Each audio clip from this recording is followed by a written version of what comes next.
Yeah, my name is Peter Barber. So the style of yoga that I teach is Anusara yoga. And I'll just give you some brief description of my background and a little bit of about Anusara. And then what I have in mind after that is we'll do a practice, and then I think do something in the way of therapeutics after that.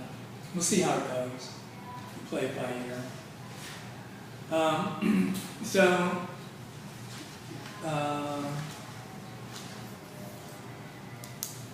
I've been teaching yoga, so this will be my 20th year, I guess. I took my first yoga teacher training in 1994. I was still a lawyer at that time. And my first training was at the Kripalu Center for Yoga and Health, Lenox, Massachusetts. Maybe some of you heard of it. So I started doing yoga prior to that. I was living up in Broward County. I was a lawyer and I was looking to de-stress.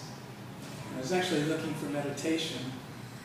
And, the place I got referred to turned out they weren't teaching meditation, they were teaching yoga. I said, oh, this is cool. And some of the teachers there had been trained at Kripalu, so I went up to Kripalu for a 30-day, 200-hour training. And I was still a lawyer at that time, and then I didn't really think I was going to be a yoga teacher. I thought I was going to continue to be a lawyer. But finally, the yoga teaching went out, and I stopped practicing law in 1996. And so during that time, I practiced about every style of yoga for a good period of time. Almost seems like it was 2 years for each one. So I started with Kripalu, and then I got into Bikrams, and I was doing Bikrams steady for a couple of years. And I took an Iyengar teacher training, and was practicing and somewhat teaching in the Iyengar style. Got into Ashtanga Vinyasa, and was practicing that consistently for a couple of years or so. And had some experience with Shivananda yoga. I don't know if you guys know about Shivananda yoga. Yeah. They have an ashram in the Bahamas and in Camden.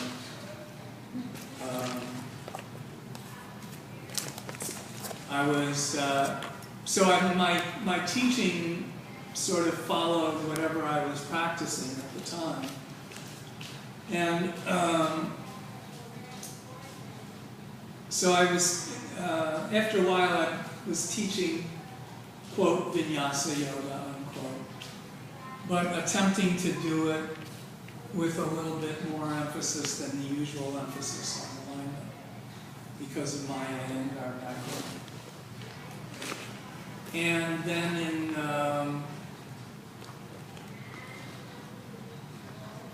I guess 2002 or so, I was during the summer. I was looking for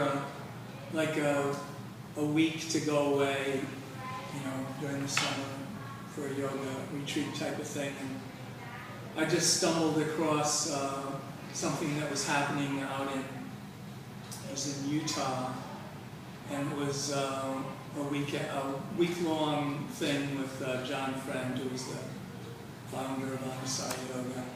And I didn't really know too much about John Friend or Anusara Yoga, but Krishnadas was going to be there, so I thought, how bad could it be if Krishnadas is going to be there? You guys know who Krishnadas is? Yeah. Some, yes? Shake your head, yes or no? See, times have changed. It's kind of interesting to me, actually, how times do change in the yoga world. There would have been a time not too long ago when I would have said Krishna Das and everybody would have been, yeah, of course, you know Krishna Das. Yeah, Krishna Das is like the chant master who's relatively famous. He comes to Miami every now and again. He leads kirtan, chanting. He's actually very famous now. So anyway, I went to this weekend, and at the time I was trying to teach like vinyasa with an emphasis on alignment, and it seemed like this is what John Friend was doing with a great deal of skill, so I started following him. John Friend himself had come through the Iyengar system, and then it branched out with this style called Anusara. So subsequent to that, Anusara kind of imploded, and John Friend got himself involved in quite a scandal. The usual sex, drugs, and rock and roll sort of thing. And so up until about 4 or 5 years ago, Anusara was actually the fastest growing style in the world. But a lot of that sort of depended on this individual's charismatic way, and so when he actually dropped out of sight for a while, and while the Anusara organization has continued without its founder, and many of the teachers worldwide actually resigned from the organization. So Anusara is not as prominent as it was, and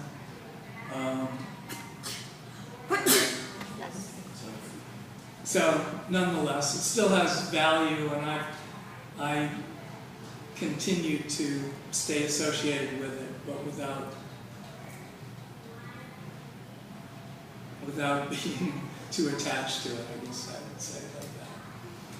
So the hallmark of Anusara Yoga is really two things. One is what we call universal principles of alignment.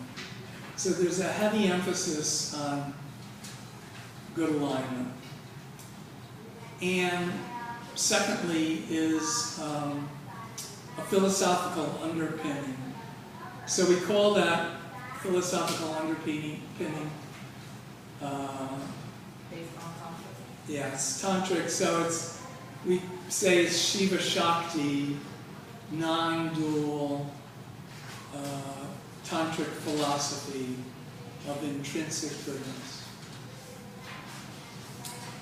And that actually manifests in each class. So it's not something that sort of stays in the background. We do our best to bring it into the foreground. And it comes out in each class through the introduction of a spiritual or inspirational theme in each class. And then we attempt to tie this spiritual and inspirational theme to the alignment that we do in the class. And that's actually not that easy to do. So for that reason, it's not, it takes a while to learn to do that. And even though I've been doing it for a long time, it's still something that I work at consistently to try and combine those things. So we'll attempt to do that today to lead you in practice. And I guess I'll say a little bit about the alignment before we start, in that we have what we call 5 universal principles of alignment. And of course I can recite them to you, in a minute, but it takes a long time to sort of integrate them. So the 5 universal principles of alignment are: 1, set the foundation and open to grace.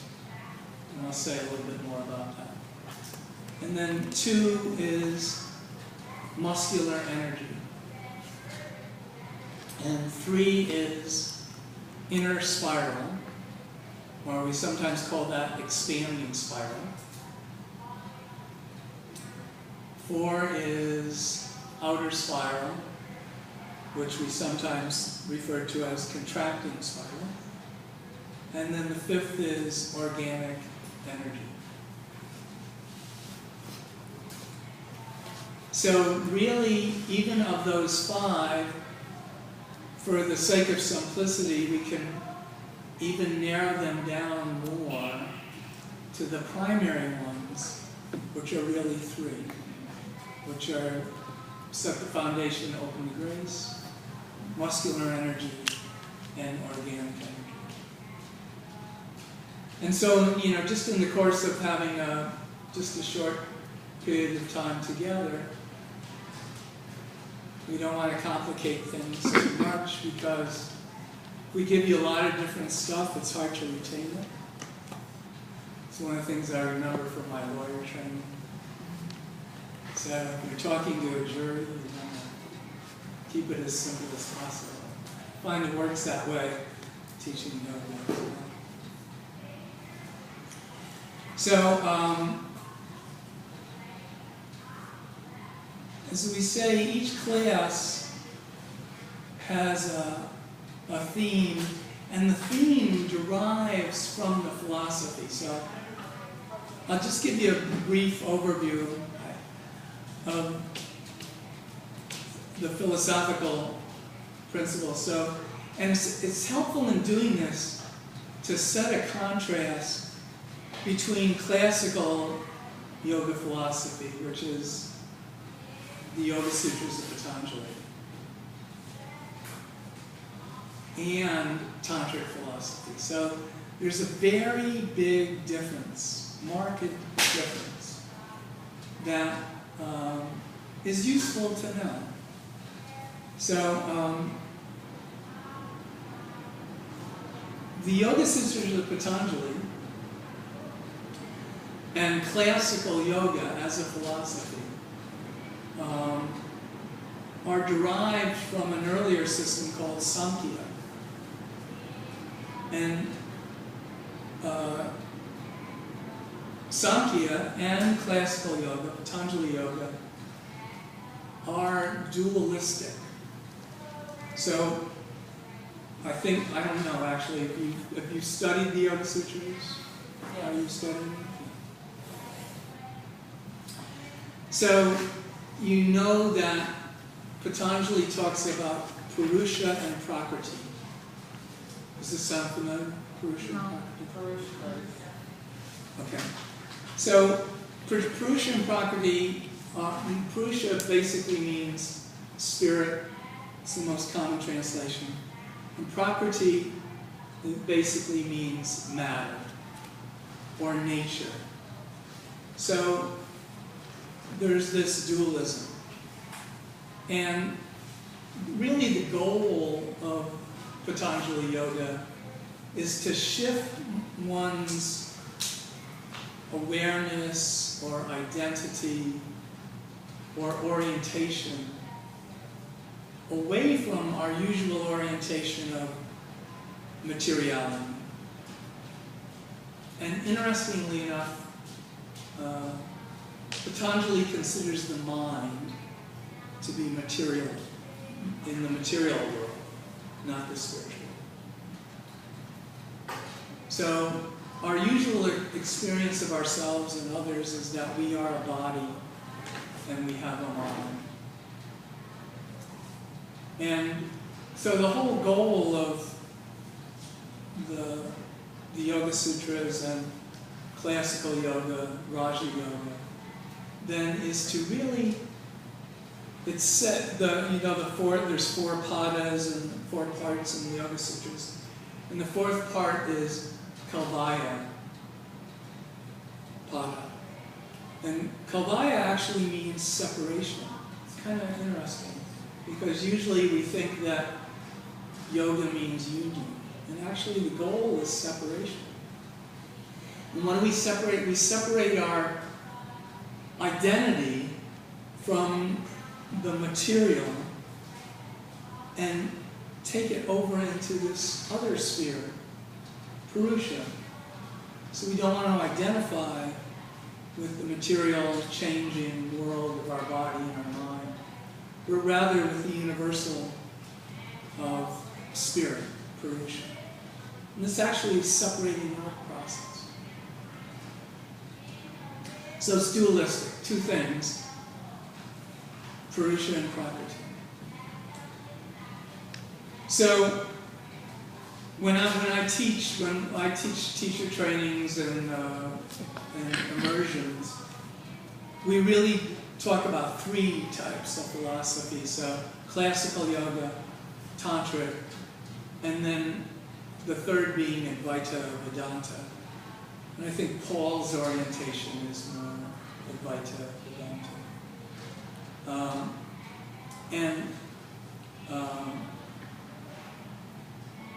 It's helpful to talk about the 3 of them. So Advaita Vedanta is non-dualistic. And it posits that there's just one thing. There's universal spirit. And what we experience on a day-to-day basis, again, like our body, or even the things that we experience in the world, this floor, this mirror, other people, those things are an illusion. And the Sanskrit word is Maya. So the goal of the yogi and the Advaita Vedanta system is to recognize that things that aren't spirit are illusory, they're illusions, they're Maya. So a standard practice in that stream of yoga philosophy is to say, I am not my body, I'm not my mind. I'm not my job, I'm not my relationship, I'm not. And thereby come to the conclusion that in reality, I'm none of these things that I usually consider myself to be. I am something else. I am universal spirit. And indeed, the only thing that is real is universal spirit. So there's 2 philosophies, classical yoga, Advaita Vedanta. And then the 3rd, Tantric. So there are many branches of Tantra, but to summarize, kind of overgeneralize, I guess. In Tantric philosophy, it's also non-dualistic as opposed to Patanjali classical yoga. But unlike Advaita Vedanta, which says the material world is an illusion, the Tantrikas say, yes, there's just one thing, and everything that exists is part of this one thing. But the material world, including my body and indeed my mind, is real. It's not an illusion. So if there's one thing that most people know about Tantra is that very often there's a relationship to sex. And then depending on the type of Tantra, it could be more or less emphasized. So, but the idea then is that the body and even like worldly desires, bodily desires, are part of this one universal thing that is divine. So that a tantric philosophy has as much emphasis on, let me put it this way, there's no emphasis on separating oneself from our bodily, worldly existence. Unlike both classical yoga and Advaita Vedanta. But rather, the goal is to see that and to have an experience that and to realize that this worldly existence, including this embodiment, is in itself divine. So we say that everything that exists is supreme consciousness. It's all one. And while we recognize that there is Purusha and Prakriti, there is spirit and there is matter, there's no hierarchy in saying spirit is better and matter is less. No, it's all one and it's all God. It's all divine.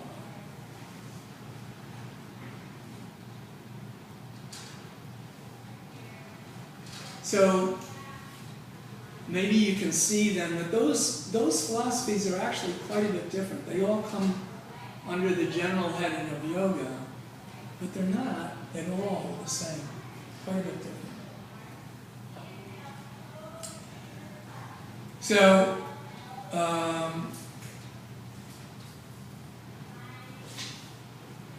when we do our yoga,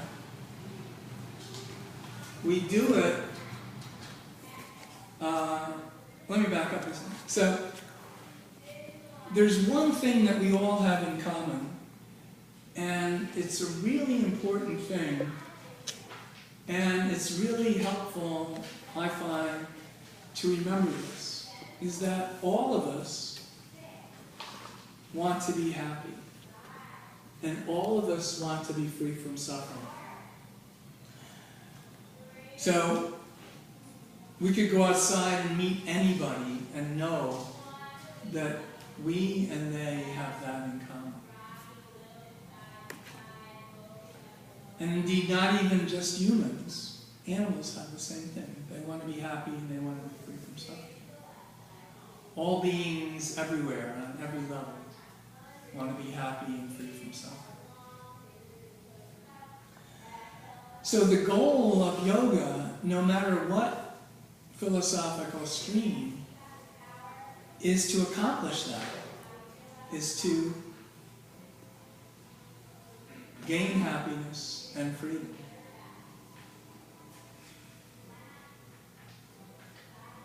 So the classical yogi would say, you know, if you can, through your practice and your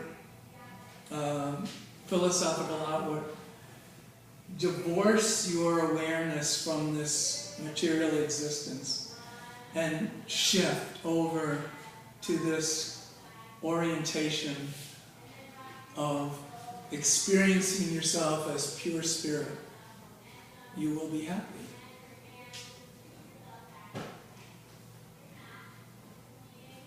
The yogi who practices in the Vedanta tradition would say, through your practice and your philosophical outlook, if you can see that this world that we ordinarily experience is just an illusion, like a dream, really,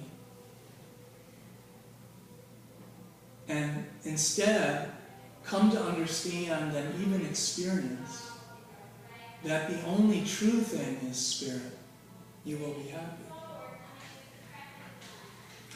And then the tantric yogi would say, what you want to do through your practice is to experience and have a revelation that everything that exists is supreme consciousness, the divine.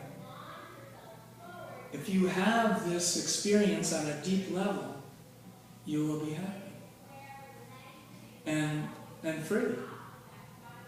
So everybody wants to get to the same place, and there's a lot of the practices, even within these different streams of philosophy, are the same, But the philosophical outlook is divergent. But everybody's going towards that same place. Infinite happiness and freedom. So, that happiness has a Sanskrit name. We call it Ananda. So the most common translation of Ananda is bliss. And we say that this bliss results, it is the inevitable outcome of having an experience of the truth. And the truth is that you yourself are not different than the divine self. And this revelation, or experience itself, has a Sanskrit name, and that name is Chit. So Chit is ordinarily often translated as consciousness. Chit with C? Chit, it's either C-I-T or C-H-I-T. Yeah. So we're going to do a chant, an invocation, and in the chant, one of the words is Satchitananda. So Satchitananda is a name for the divine, but it's in three parts. Sat means truth. Chit means consciousness, or self-consciousness, or self-awareness, meaning that the divine is aware of itself as being divine, and Ananda being, as I said, bliss, or the characteristic of the divine that is supreme joy. So what we say in Anusara is that the purpose of the practice is Chit Ananda, to have an experience of yourself as inseparable from the divine, and to experience the bliss, or Ananda, that comes from that experience, and then to lead your life out of that consciousness, as kind of a union between yourself as an individual and yourself, capital S, as the divine self.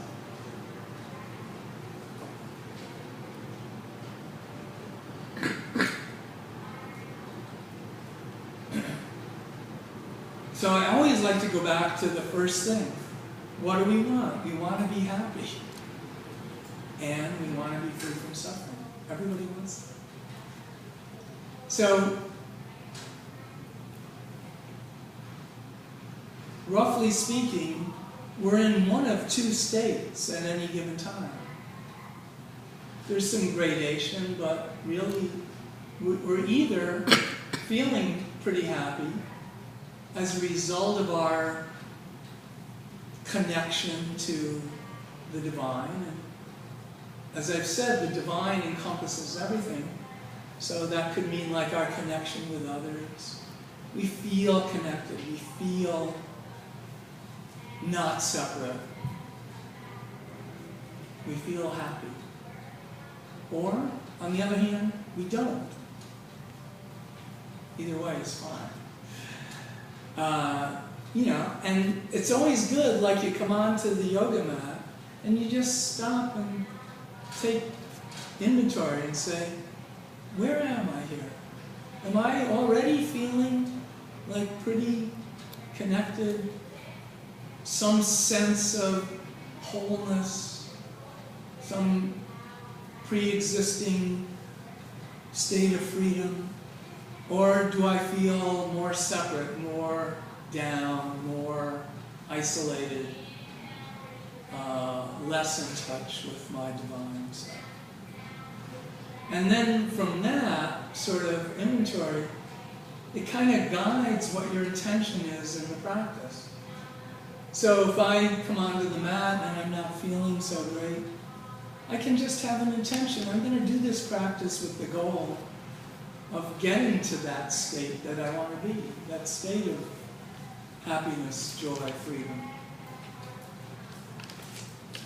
But if I'm like already there, cool, you know what I'm going to do? I'm just going to do this practice as kind of a celebration of that already pre-existing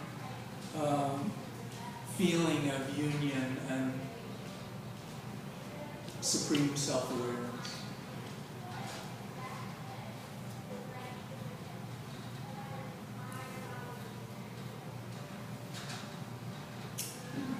So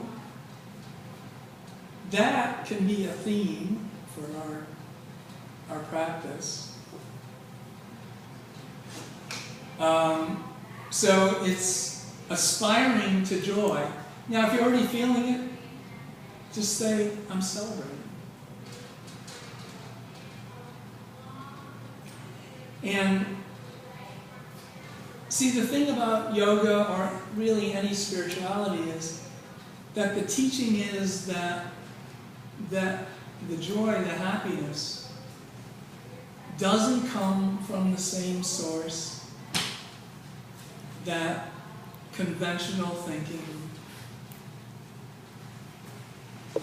usually leads us to. Usually, I mean, conventional thinking leads to the conclusion that happiness comes from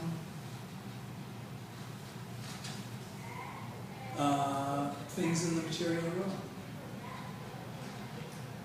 So particularly in Tantra, there's like nothing wrong with the material world. So Tantra is like big on the material world. But the bigger picture is that true happiness comes not from materialistic values, but from seeing the wholeness. But that includes the material world. Right? So, whenever we have a glimpse of the big picture, that I am divine, that even every part of myself is divine, and so are you. And indeed, so is everything that exists. Whenever we get a glimpse, some even minor experience of this oneness, it's bliss-inducing, let's put it that way. So, yeah, we're going to do a practice. So, just let me get a sense. So, some of you just did a class, is that right? Yeah. Raise your hand if you just did a class. Okay. I guess that's life in the yoga teacher trainee world, right? You practice. So, here's what I think I'll try to do. Often I say these things and then I change my mind, but I'll kind of, we'll start off kind of slow. I mean, we'll start off with some standing and some sun salutes, but it won't be rapid. And then we'll kind of pick it up a little bit. And depending on what I see as we go along, we'll maybe do an hour and a half of practice, including all different types of poses. Maybe now and again I'll stop the class for a little alignment instruction. And then after that, we'll try and do some therapy. Okay? So, come on to your hands and knees, please.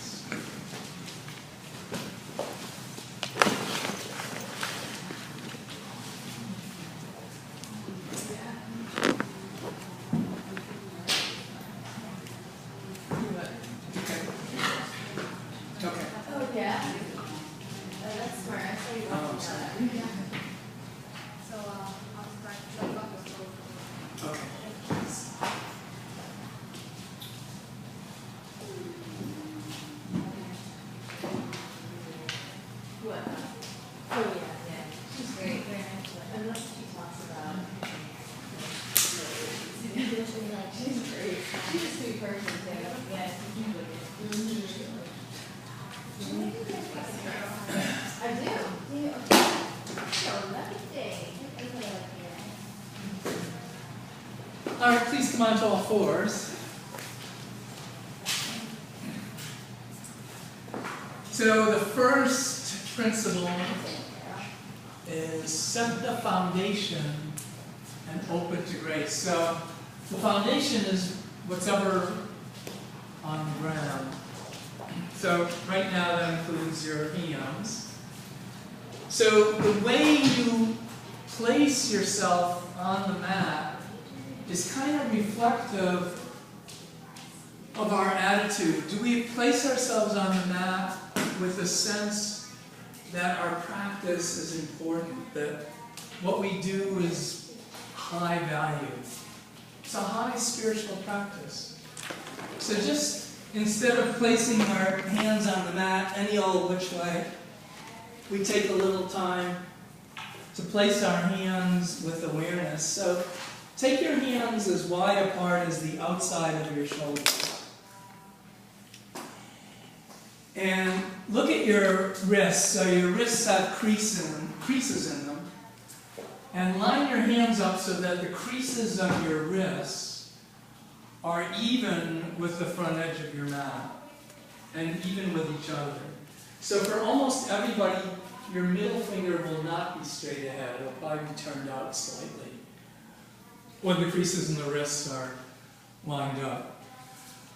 So have your shoulders right directly over your wrists, but move your knees back slightly so they're not directly under your hips. Knees are slightly back behind your hips. And you can move your knees back slightly.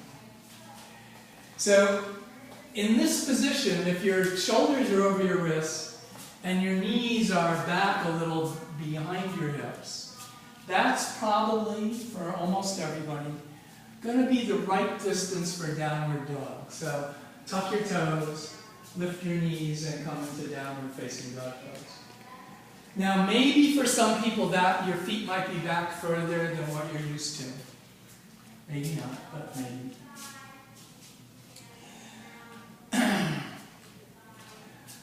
So, good. Come back down onto your hands and knees. So, grounding the hands evenly is really important. A lot of people end up with wrist problems. Who has wrist problems here? Pretty common in the vinyasa traditions to have wrist problems. But learning how to use your hands can help a lot. So, when you ground your hands, make sure the base of your index finger is grounded, equal with the base of the little finger. And then the palm of the hand is like sucking up a little bit. So, again, tuck your toes, lift your knees, and come into downward facing dog pose. So when you start teaching, you will see that for some people, a good number of people, the base of their index finger will not be grounded. And therefore there'll be more weight on the outside of their hand. So keep the base of the index finger grounded and press your fingertips into the floor and make your forearms really strong. Good, and come back down onto your knees again. So, first principle is set the foundation, so we're setting the hands. And also in the first principle is what we call open to grace. So, open to grace basically means that we get full on the inside. So, in this position, take a breath and get full. And particularly get full in the back of your waist, like the back of your waist fills up with your breath towards the ceiling. And not only do we get full, but we also get soft. So just soften your upper back down between your shoulder blades. And then keep the upper back down between the shoulder blades and again come into downward facing dog pose.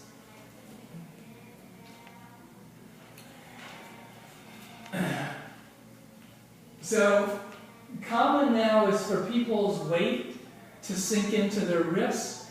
So put more weight in your fingers and feel like you're pulling your wrists a little bit away from the floor. So the second principle is muscular energy, and briefly, overgeneralizing, what it means is engage your muscles. Sometimes we say hug the muscles to the bones. So engage your forearms, engage your biceps, engage your triceps. And then jumping to the last principle, organic energy, basically means expand. So from your heart, stretch down through your fingers, and from your heart, stretch up through your hips and down through your legs. Good, now walk your feet all the way up to the front of the mat. And separate your feet so your feet are as wide as your hips. And touch the floor even if you have to bend your knees to touch the floor.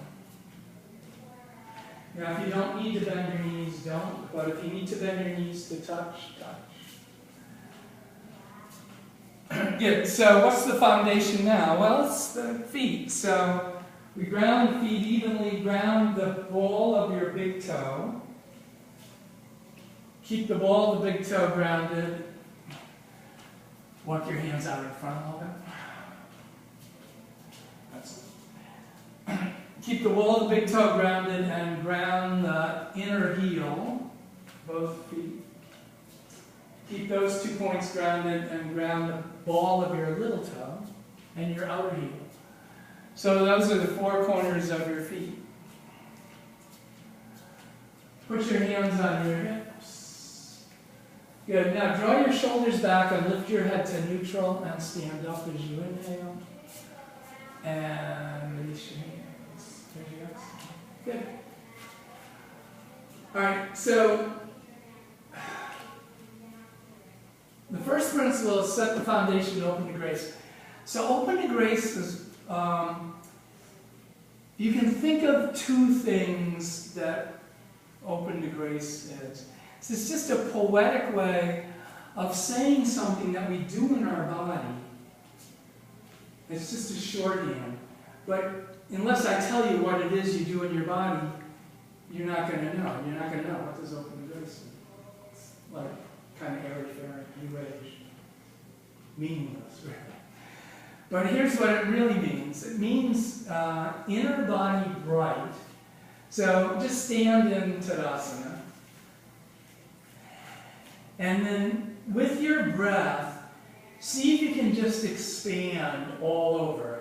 Like particularly lifting the sides of your body up. So take a breath in and expand your upper back, your upper chest, just everywhere you can possibly expand, expand. But particularly lift the sides of your body up. And if you're looking, if you can see yourself in the mirror, see if you can see your collarbones lift up a little bit, float up from inside. So it's like you're just expanding prana with your breath. So if you can see me, you can see that my shoulders get more square instead of like slumping down. Now keep your inner body bright, even as you exhale, and soften. And think about softening your face, your throat, and right here in the center of your chest, your heart center. So, kind of oversimplifying, this is what opens to grace means. It means inner body bright and full, and then softening. Sometimes we say soften the skin. And one metaphor is to say you get really full on the inside, and then you soften your skin like clothing, loose clothing draped over the fullness of your inner body. But you have to be really expansive. Alright, so that's basically open to grace. Particular emphasis on the side of the body lifting. Now we're going to do just a little exercise that helps to teach the alignment principle of muscular energy. So take your arms out to the side and bend your elbows. And just for a moment, make a fist, and just like make a muscle. But see if you can keep your face soft as you do that. Stay open to grace even as we do that. So, good. Now, keep your muscles contracted, but open your hands. Good. So, when we make a muscle, we're hugging the muscle onto the bones. That's just what contracting is. So keep that and take your arms straight out. But don't let go of your muscles. So we're hugging the muscles onto the bones. Now we're going to do something else that is similar but a little bit different. Draw the muscles of your arms up from your fingers, up your arms, towards your heart. And actually retract your arm bones into your shoulder sockets. So we're drawing the muscles of the arms up from the fingers to the shoulders. And we're hugging in towards the midline. We're drawing into our core. Okay? Now, keep that, hugging the muscles to the bones, drawing the muscles of the arms up, and then we add what we call organic energy, which is the opposite.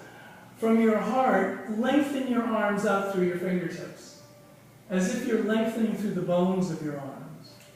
Now the combination of hugging in and expanding out is very strong. Like if I were to try and push your arms towards the floor, it would be impossible because it's so strong. Good, now bring your arms down. Now the question is, did you stay open to grace while you were doing that? So if you're not used to engaging your muscles that much, you might tense up. But we do all of it. So we start with this opening to grace, bright, full, soft, and then add both engaging and expanding. So I'm fully engaged right now, and I'm fully expanding in the arms, but my face isn't tense. My breath isn't interrupted. So put your hands on your hips and shift your weight to your left leg. Lift your right foot an inch off the floor. And engage your muscles. So hug the muscles to the bones in the right leg. And not only that, pull the muscles of your right leg up from your foot up into your hip. Like you're retracting your leg right up into your hip socket. Good. Now keep that, but from the hip, lengthen down to the foot as if you're lengthening the bones in your right leg. Good. Put the right foot down next to the left foot. Close your eyes for a moment. Just feel the difference side to side, right to left. Good. Now let's do the other side. So lift the left foot a little bit. Hug the muscles to the bones. Squeeze your muscles onto your leg bones. And also pull the muscles of the legs, left leg up, as if you're going to pull your leg up into your hip. Keep that, but balance that by expanding back out from the hip down to the foot, as if you're lengthening through the bones of your left leg. Good. Then put the left foot down, close your eyes, feel the difference or the balance. So in every yoga pose, except Shavasana, we do open to grace, inner body bright, outer body soft, muscular energy, hug the muscles to the bones, hug from the periphery to the core, and then the opposite, we expand out. So we both hug in and expand out. So what fuels us to do that? It's our desire to be happy and free.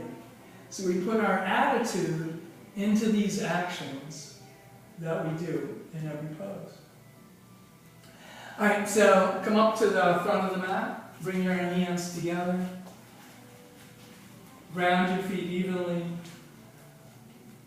Take a breath in, get full inside. See if you can make your collarbones float up with fullness. Soften your skin, soften even at the heart. Bring your hands down. Inhale, sweep your arms to the sky. And exhale, fold down, touch the floor. Inhale, curl your heart open to look forward. Exhale, step back, plank. Ground your hands evenly, creases in the wrists straight across, middle fingers probably turned out a little bit. Now see if you can keep your head up and neutral, but soften your upper back down between your shoulder blades. Good. Chaturanga and go all the way to the floor. Lie all the way down on your stomach. Good. Bring your hands together behind your back, lace your fingers. Draw your shoulders back so you feel your shoulder blades firm onto your back. And lift your head and your chest. Good. Now just let your heart soften a little bit.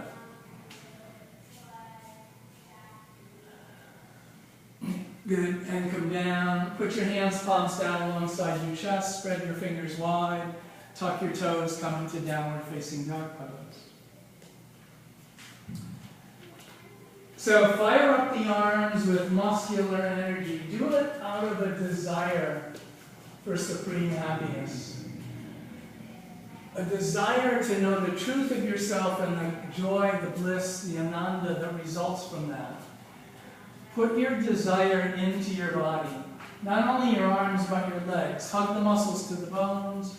Draw the muscles of the legs up. Lift your kneecaps. Good. Now bend your knees a little bit and hop or step to the front as you inhale. Exhale as you bow.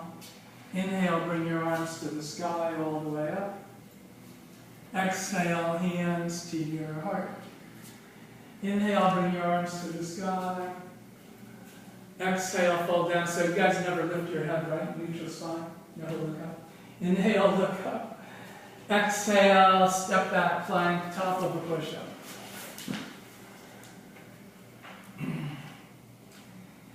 Good. Fire up your legs. Are your legs engaged here? Good. Chaturanga. Go all the way to the floor.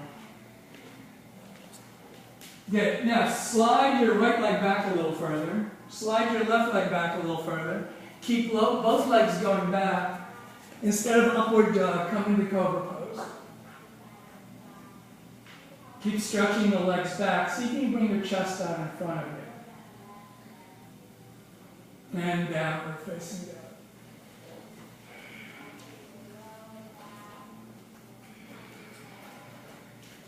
down. Good. Now, as you engage your arms, lift the underside of your arms away from the ground.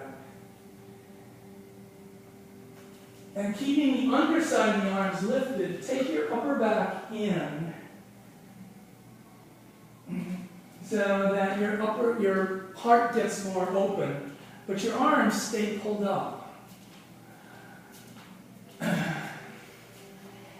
Are you engaging your arms like we practiced a little while ago? Are you engaging your legs? Bend your knees, hop or step as you inhale. Fold as you exhale.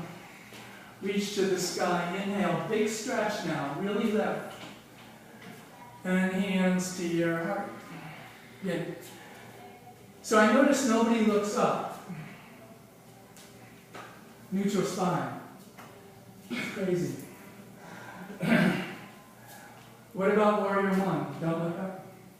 What about upward dog? Don't look up. No pose, you lift your head. Really?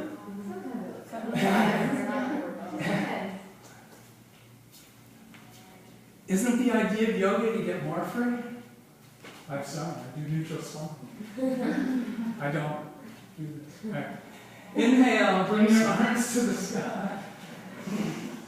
Exhale, fold down, touch the floor. Inhale to look up. Exhale, chaturanga. Inhale, upward facing dog. And exhale, downward facing dog. Good. Now, a lot of you, your hands are just kind of dead on the floor. And you're just kind of letting the weight sink in to your hands and your wrists. So I encourage you to be more active. Keeping the base of the index finger grounded, press your fingertips into the floor like a claw. And make your forearms stronger. And keep the underside of the arms pulled up, at least a little bit. Like the heel of your hand is going to come off the mat. Not that it has to come off the mat, but like it's going to come off the mat. And then do the opposite in your upper back. So your upper back can go in, doing the opposite of what the arms are doing. Yeah, now step your right foot forward between your hands. So your back foot is in a lunge as opposed to a warrior. And put both hands on your front leg. Good. Put your hands on your hips. Good. Now, let's start back again. So, open to grace. With your breath, make your inner body bright and full. And again, if you could see yourself in the mirror, your collarbones rise up. And particularly this side comes up. Good. Now, keep your hands on your hips. Engage your arms. Take your shoulders back, the head of the arm bones back, and get your shoulder blades in on your back. That's muscular energy. Shoulder blades hugging in onto the back. Good. Now, bring your arms up towards the sky and do neutral spine or look up. You can even do like a back bend, up and over sort of thing. So to do that, you slide the palate back.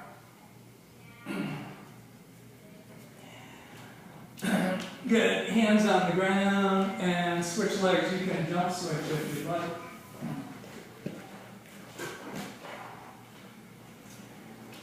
Good. Put both hands on the front leg. Put your hands on your hips. Put your hands down for a second and bring your right foot a little bit forward. Yeah. Good. So inner body bright. Use your breath. Get really full. So make the sides lift up. Then take the head of the arm bones back and hug your shoulder blades onto your back. Good. Now bring your arms up.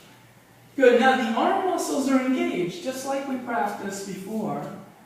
And then the last thing is just out of a sense of joy, expand fully. That's organic energy. From the hips root down and from the hips rise up and over even if you're doing a back bend. You don't have to look up, but slide your palate back. That's it. Just so you get a little curve in your neck. You have neck problems occasionally, right? No? Okay. You're lucky. All right, hands on the ground, step back, downward dog.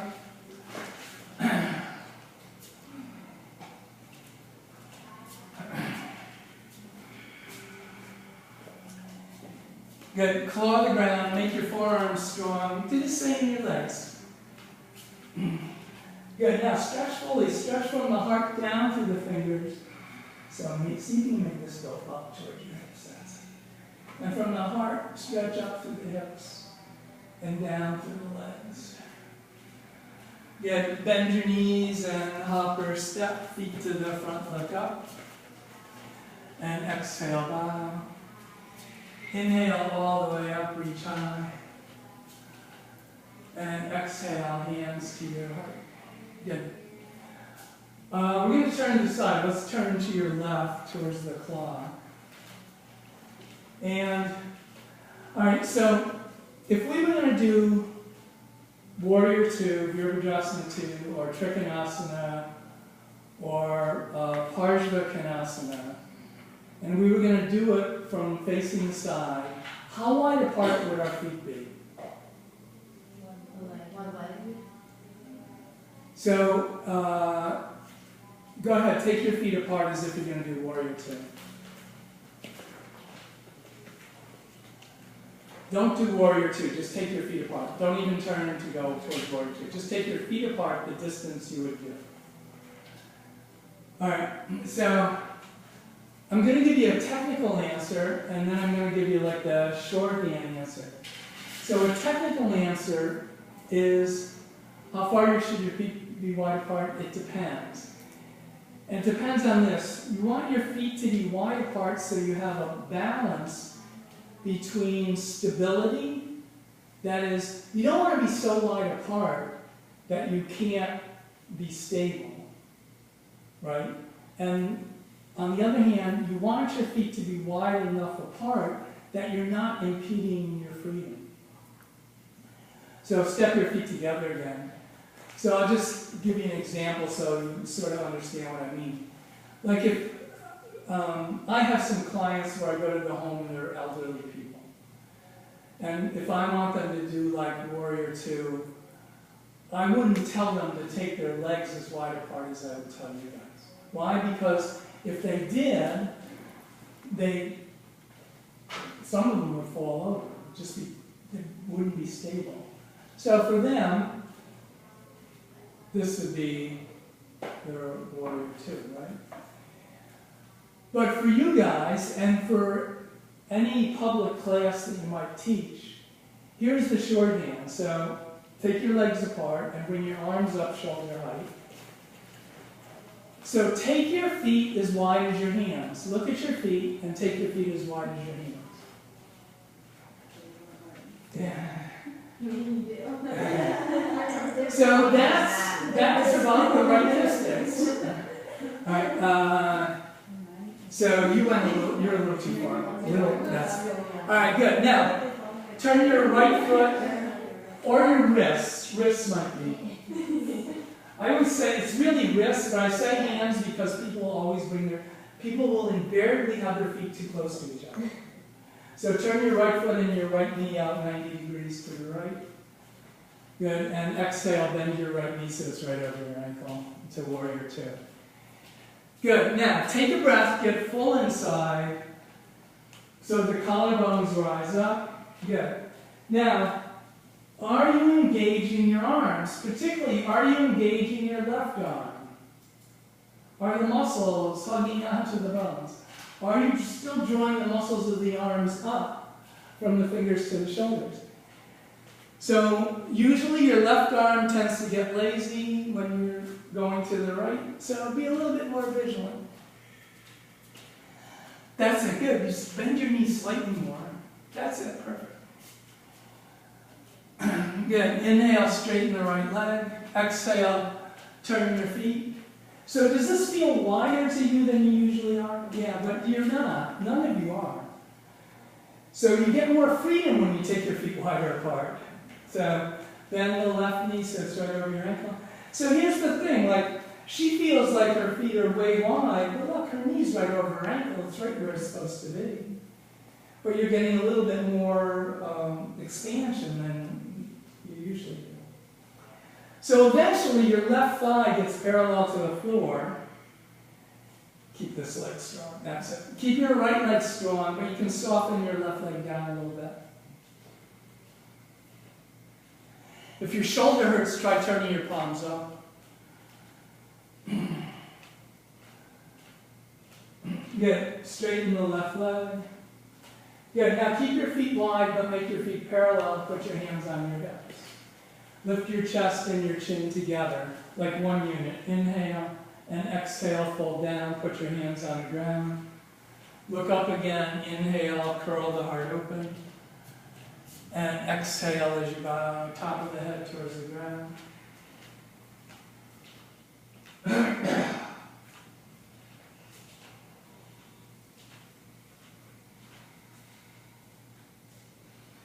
So keep your face soft, keep your throat soft, but fire up your legs.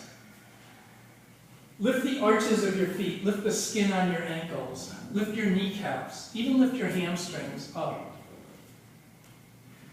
Press the tops of the thighs back, and then from the hips, root right down like you're stretching through the bones of your legs, right down into the four corners of the feet. Good. Come halfway up. Walk your hands a little bit forward. Put your weight in your hands and hop or step your feet together. Put your hands on your hips and inhale as you come up. Good. Come on up to the front of your mat and bring your hands together. So inner body bright, hip full, exaggerate it just for fun. Then soften. Good. Now bring your hands down, engage your muscles. Inhale, bring your arms to the sky. And exhale, fold down, touch the floor. Inhale to look up. Exhale, hopper step, chaturanga. Inhale, upward dog. And exhale, downward facing dog. Inhale, and with an exhale, step your right foot forward between your hands. Turn your back foot parallel to the back edge of your mat. Good. Now, your feet are wide apart, and see if you can get the same distance that you had in Warrior Two. Step your left foot back a little. Good. Now, put your left hand on your left waist. Face the clock over here. You can put a block under your right hand if you need it. Bring your left arm alongside your left ear, palm facing the floor. Bend the right knee, sits right over your ankle. Parjanakonasana, side angle stretch. So keep the muscles firm, keep the side lifting a little bit. From the tailbone, stretch back through the left leg. Turn your belly and your chest up and look up. Get hands on the ground, step back, downward facing dog. Left foot forward, same pose, Parjanakonasana. Turn your back foot, put your right hand on your right waist, turn towards the road. Bring your right arm alongside your right ear, palm facing the floor. So particularly in the back leg, be strong, right leg. Good. Keeping the top of your right thigh pressing back towards the wall with the clock. Tuck your tail under, lift your belly. Turn your belly and your chest up, even look up. Hands on the ground. Step back, downward facing dog. Inhale, come to a plank. Exhale, chaturanga. Inhale into upward dog. And exhale into downward facing dog.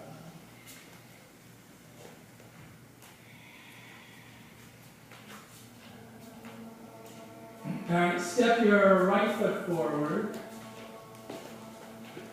Turn your back foot again parallel to the back edge of the mat.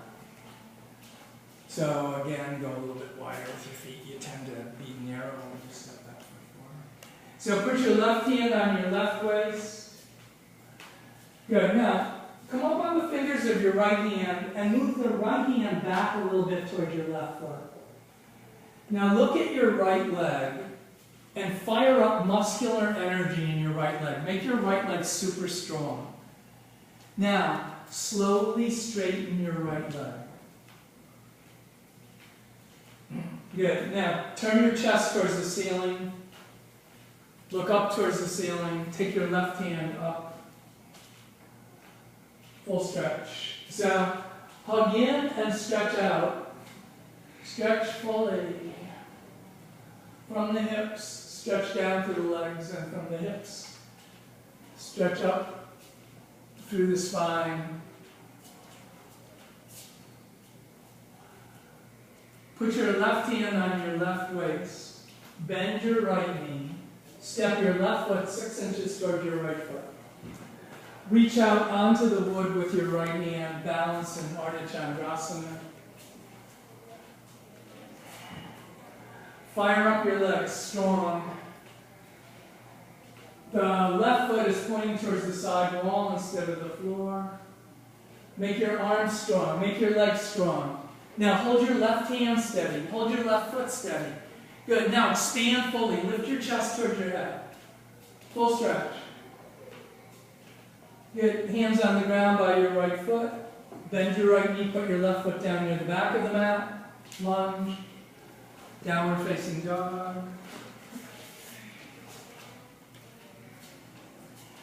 Good. Now, put some energy into your engagement of your muscles and just do it from a sense that you really want the best for yourself. Step your left foot forward. Turn your back foot.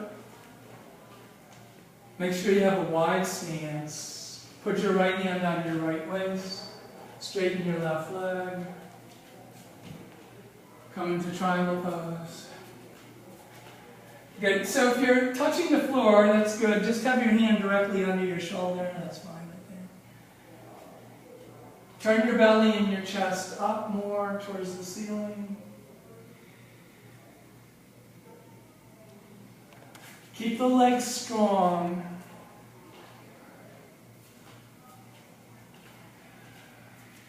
Good. Right hand on right waist. Bend the left knee. Touch the floor if you haven't. Touch the floor now. Now move your right foot.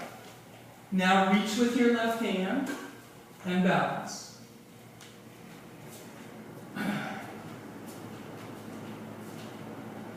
Good. Now fire up the legs. Do it from a desire for your own happiness. Tuck your tail under. Lift your belly. The drishti is eventually your right thumb.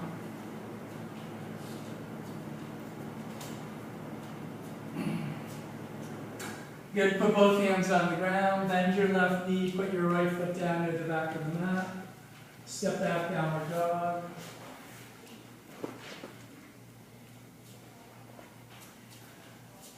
Good. Bend your knees and hop or step as you inhale. Exhale as you bow. Inhale, bring your arms to the sky. Exhale, hands to your heart. So there is a little sequence going into Ardha Chandrasana. And if you kind of learn the sequence and then do it the same way each time, it makes it easier. So let me show you what the sequence is. Can I borrow your mic? So it doesn't matter really how you got there. So we did it like this. Right? We stepped one foot forward and then came into triangle. Or you could be like this and come into triangle. But here's the sequence. Hand on hip. Bend the knee and touch the floor. Then move the left foot. Then reach. And then balance.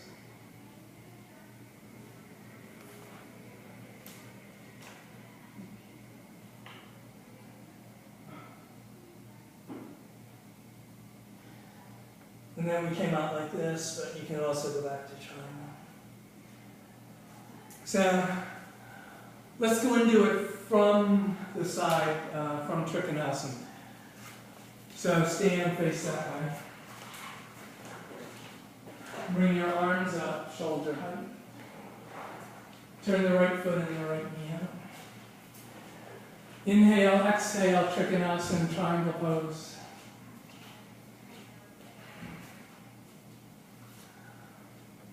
Put your left hand on your left waist. Bend your right knee, touch the floor. Good. Now move your left foot 6 inches towards your right foot. Now reach out with your right hand. Now balance on the right leg, lift the left leg. If you come up on your fingers, you get a little bit more freedom. Squeeze the legs. All right, good. So we'll come out back into triangle. Put your left hand on your left waist. Bend your right knee, put your left foot on the floor. Slide your feet apart, go back to triangle. Feel your feet in triangle. Inhale, stand up. All right, turn your feet to go to the left. If you're close to the wall, move a little bit away from the wall.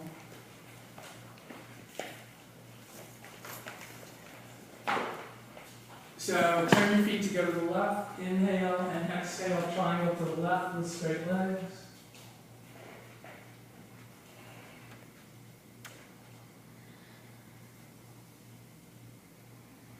Good. Now right hand on right waist. Bend your left knee, touch the floor. Now move your right foot 6 inches towards your left foot. Now reach with your left hand. Now balance. Come up on your fingers. Good. Turn your chest towards the side instead of the floor. Turn your head towards the side instead of the floor. Take your right arm up.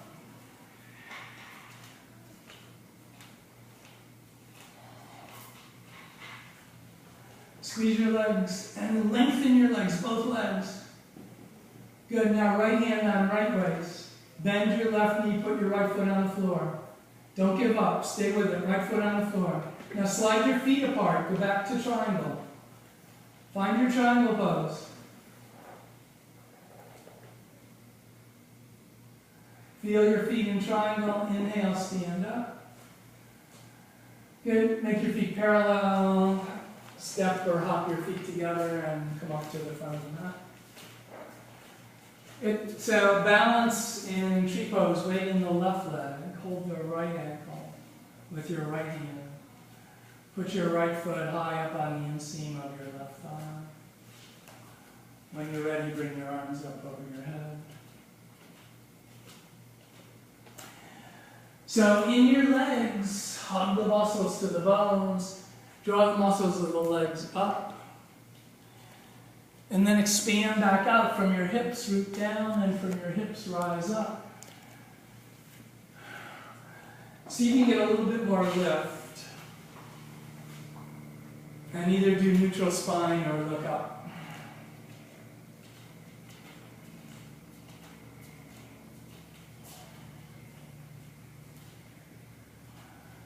Good, bring your hands to your heart. Release your hands, release your foot. Good, balance on the right leg. Put your left foot in tree pose.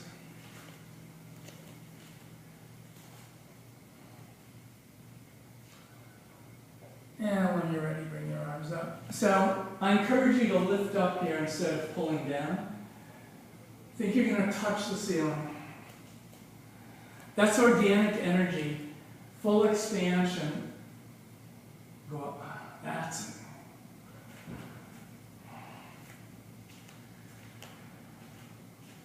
Keep your face soft. Keep your throat soft.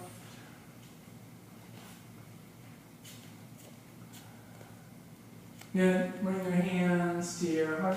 Release your hands. Release your foot. So there's a lot of confusion about what to do with your shoulders. And I know a lot of people say pull your shoulders down. I don't encourage that. It's always like freedom, more freedom, more freedom. If you lose it, if you don't use it, you lose it. So this is just range of motion. Up you go. Top shelf. So you're gonna like a side angle pose you Oh yeah, yeah. So, remember now, there's muscular energy and organic energy. And that muscular energy, remember how we drew in? So we were doing it in this position. So the arm bones plug into the shoulder sockets. So here, my arm bone is in my shoulder socket, but this is going up. Now my shoulder blades are hugging into my back. And here's why it's confusing. See, we want everything to go up, and that means like the back ribs will go up, and in a sense your shoulder blades are going up. So we're just creating more space. But within that, energetically now, my shoulder blade is moving down. But I'm not shortening my body like this, right? I'm lengthening my body, and yet my shoulder blade is anchored down. Right? So the thing is, there's a distinction. This is the arm. This is not the shoulder. So I want everything to go up. I want more space. I want this freedom in my life, that if I need to reach something up here, I can reach it. But yet my shoulder blade is anchored down onto my back. Right? So it's just, so when people say pull your shoulders down, what people hear is pull your arm down and shorten your body, which really doesn't even feel good when you do that. This feels better to me than this. But anyway, I've been preaching that one for a long time. People still pull their shoulders down. So, all right, so come up to the front of your mat. We'll give you a chance to practice that one in Warrior One after we do a little bit now. So inhale, bring your arms to the sky. And exhale, fold down. Inhale to look up. Exhale, upward step, chaturanga. Inhale, upward dog or cobra. And exhale, downward facing dog.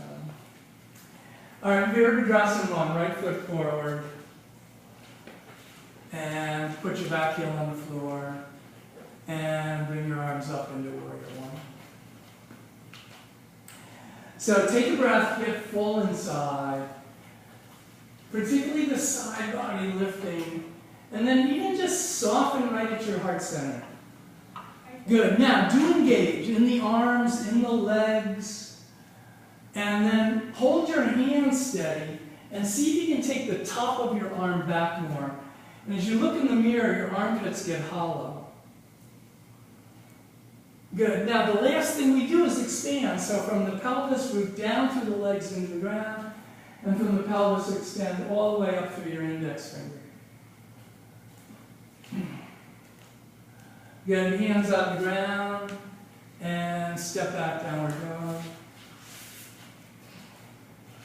Step your left foot forward. Turn your back foot. And inhale, bring your arms up. Good. So first thing, just get full from inside. Use your breath. Then hug in, onto the fullness, engage. And then stretch out. So from the hips, root down, and from the hips, rise up. So you get maximum freedom. Joyously expand. Good, hands on the ground. Step back, downward facing dog. Step your right foot forward again. So this one will be a narrower stance. So bring your left foot a little bit closer to your right foot. Put both feet in the center line of the mat. Right foot in the center, left foot in the center. Left foot's turned out 45 degrees. Straighten both legs. Modified Parsvottanasana. So draw the muscles of your legs up. Lift the arches of your feet. Lift the skin out of your ankles up. Hug the muscles to the bones in your legs. Press your thighs back so you feel more weight in your heels. Now from the hips, root back down through the legs. So organically extend. Like you can make the bones in your legs get longer from the hips through the feet.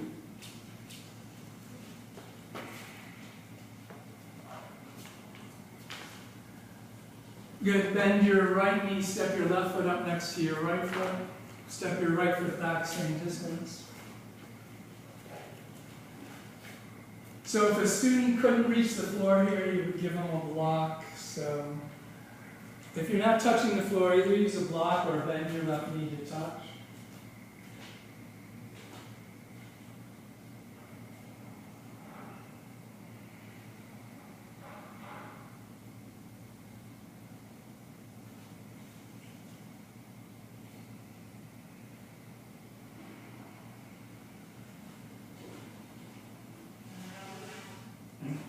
Good. Bend the left knee, bring the right foot to the front. Good. Hands on your hips, shoulders back, head up. Inhale as you come up. Good. All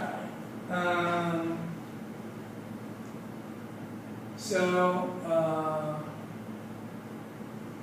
Let's try a handstand. So put the short edge of your mat against the wall.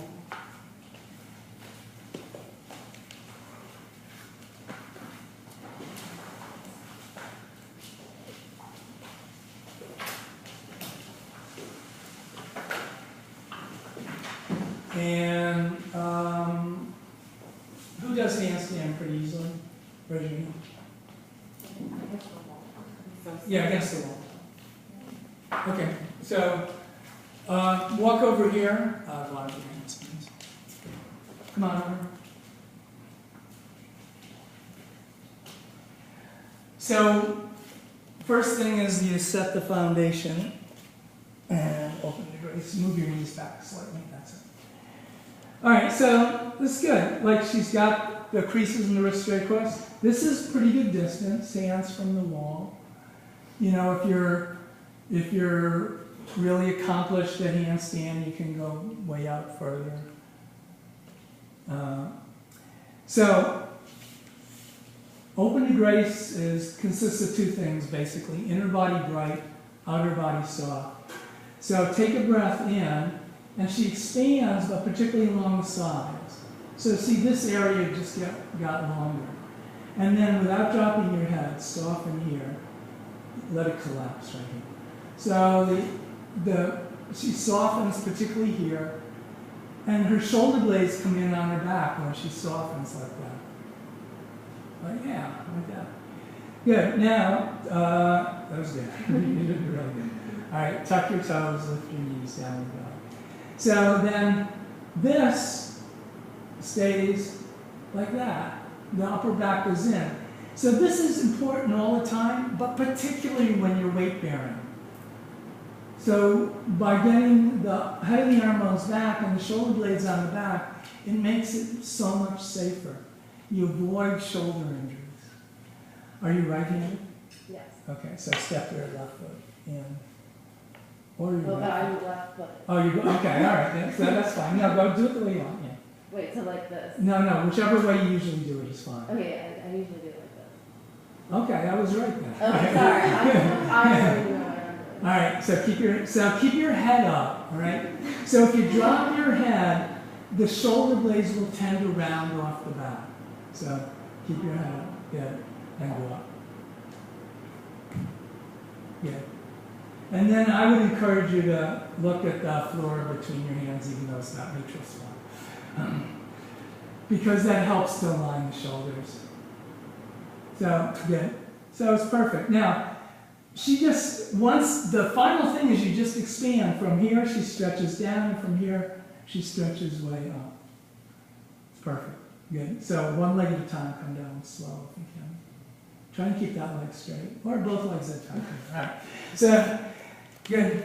Nice one. Thanks. All right, so go ahead, set up. And come onto your hands and knees at first.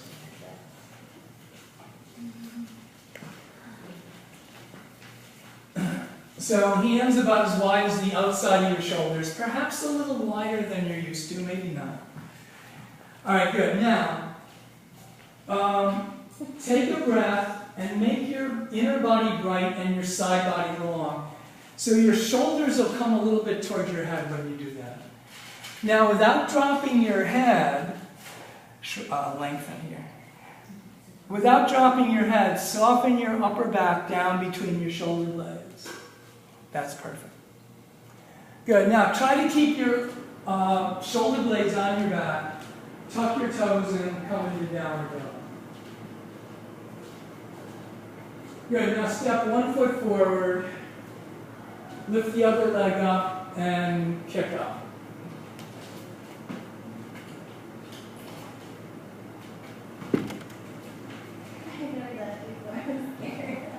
It's a good thing to be scared of. Okay.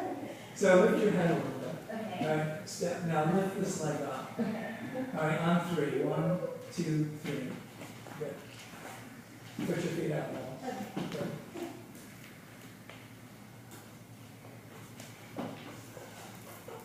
All right, and come down slow, one leg at a time. Good. All right.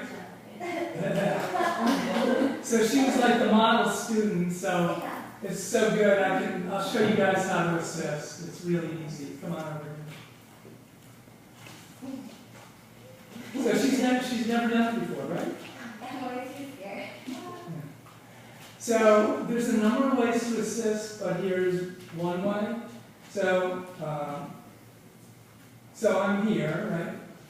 And then, so here's a good thing to learn. People learn this in the hard way. A number of my friends have learned this the hard way. Until you're ready for the person to go up, put your hand in.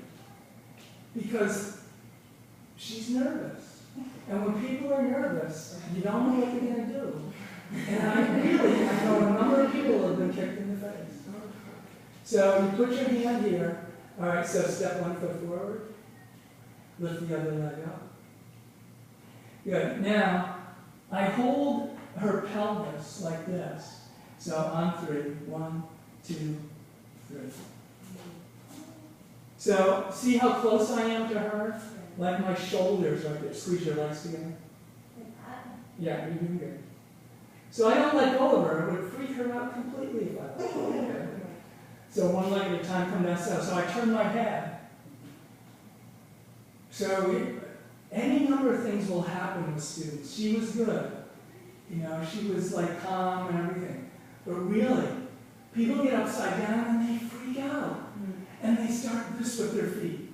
Boom, boom. It's like you're in a boxing match. So, you know, I have my shoulder here, but I have my head over here. Have you ever had a student that's not strong enough in their arms and they fall down? Instead of Well, not with that assist. See, with that assist, I've got complete control. Okay, so it's But other assists, you know, I've been teaching for 20 years, so I've seen a lot. But what I have never seen, I don't think I can say this. I've never seen anybody just go straight down on their head. That just doesn't seem to happen. But people fall, you know.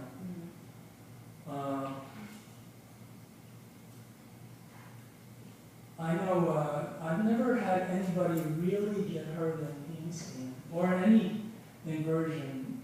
Well, no, somebody did get hurt in my class sometime when we were doing partner things.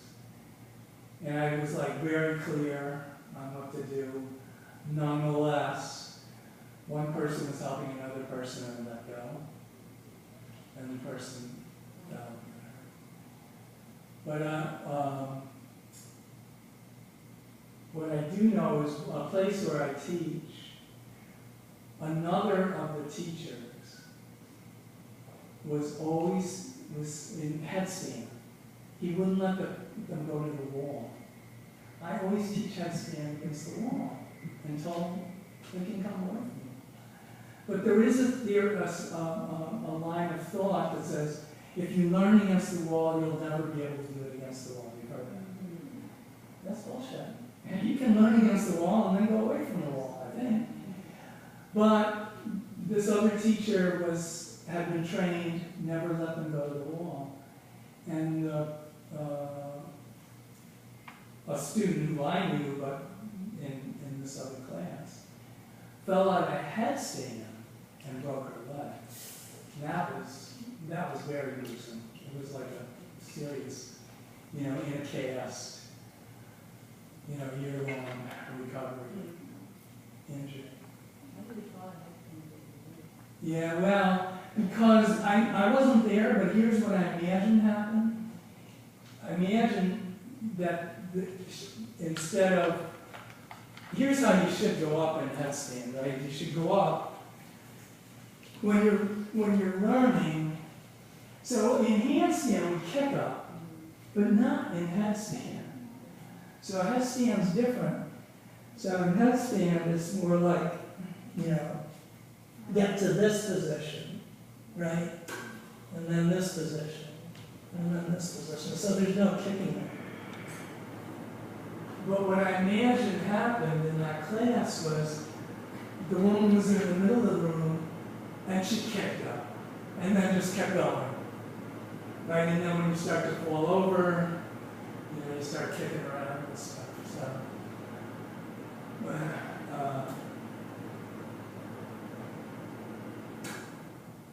but in headstand, you gotta kick up, unless you're strong enough to press up, which is very unusual.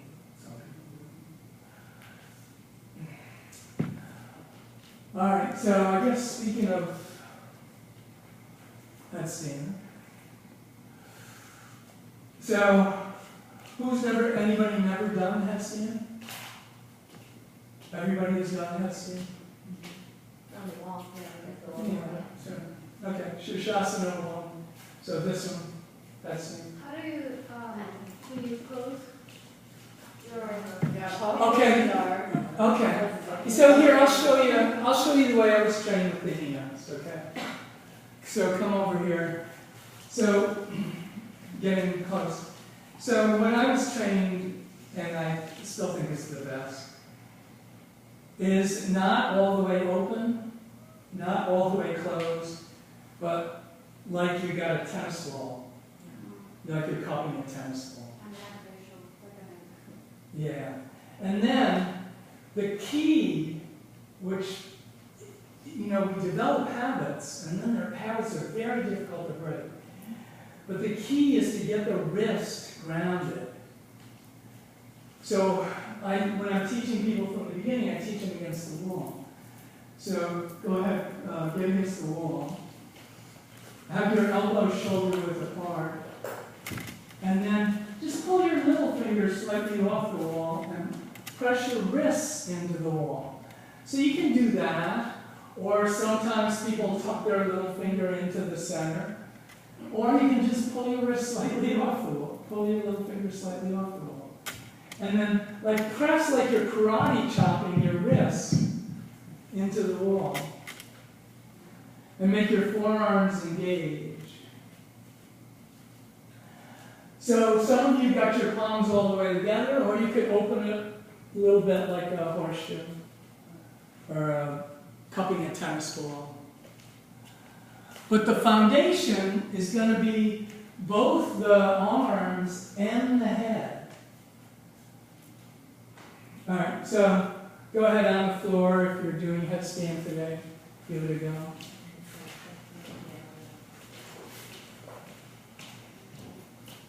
I think it's the sign I walk up the wall like that. Yeah. Okay. Make sure your elbows are as wide as your shoulders, not wider, only as wide as your shoulders.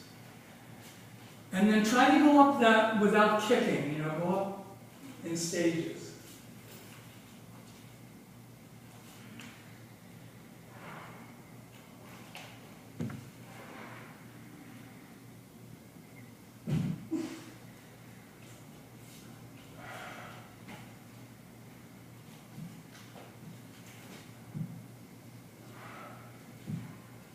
So the head is part of the foundation.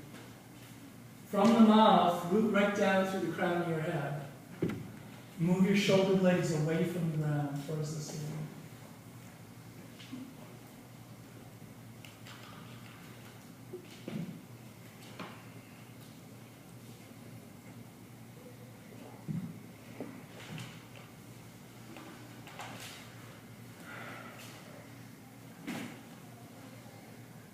All right, come down for a second. Yeah, that's good, that's excellent, like that. So you're going to do that, you're going to demonstrate how to do it. So let's see if we can go up like this. Now, what's your name? oh, for down. You go up with straight legs, right? I think so. You came down with straight legs. Yeah, well, before I did like cradle just part of my head here, but I really was putting all the weight in my forearm. Yeah. I could lift my legs straight, but doing it this new way that you and Paul are talking about, I'm almost... Oh, so it's a little different than the balance, yeah. So eventually you go up with, you just lift your legs. It's really not that hard. If you practice it a while, you'll get it. But before that, try to avoid this one leg at a time thing. So let's show it. And it just takes a little bit of practice, really. It's not that hard. So go ahead, walk in. So the upper back stays in like that, and then just bring one knee to the chest, other knee to the chest, like that. Just get to that position. Now go up slow.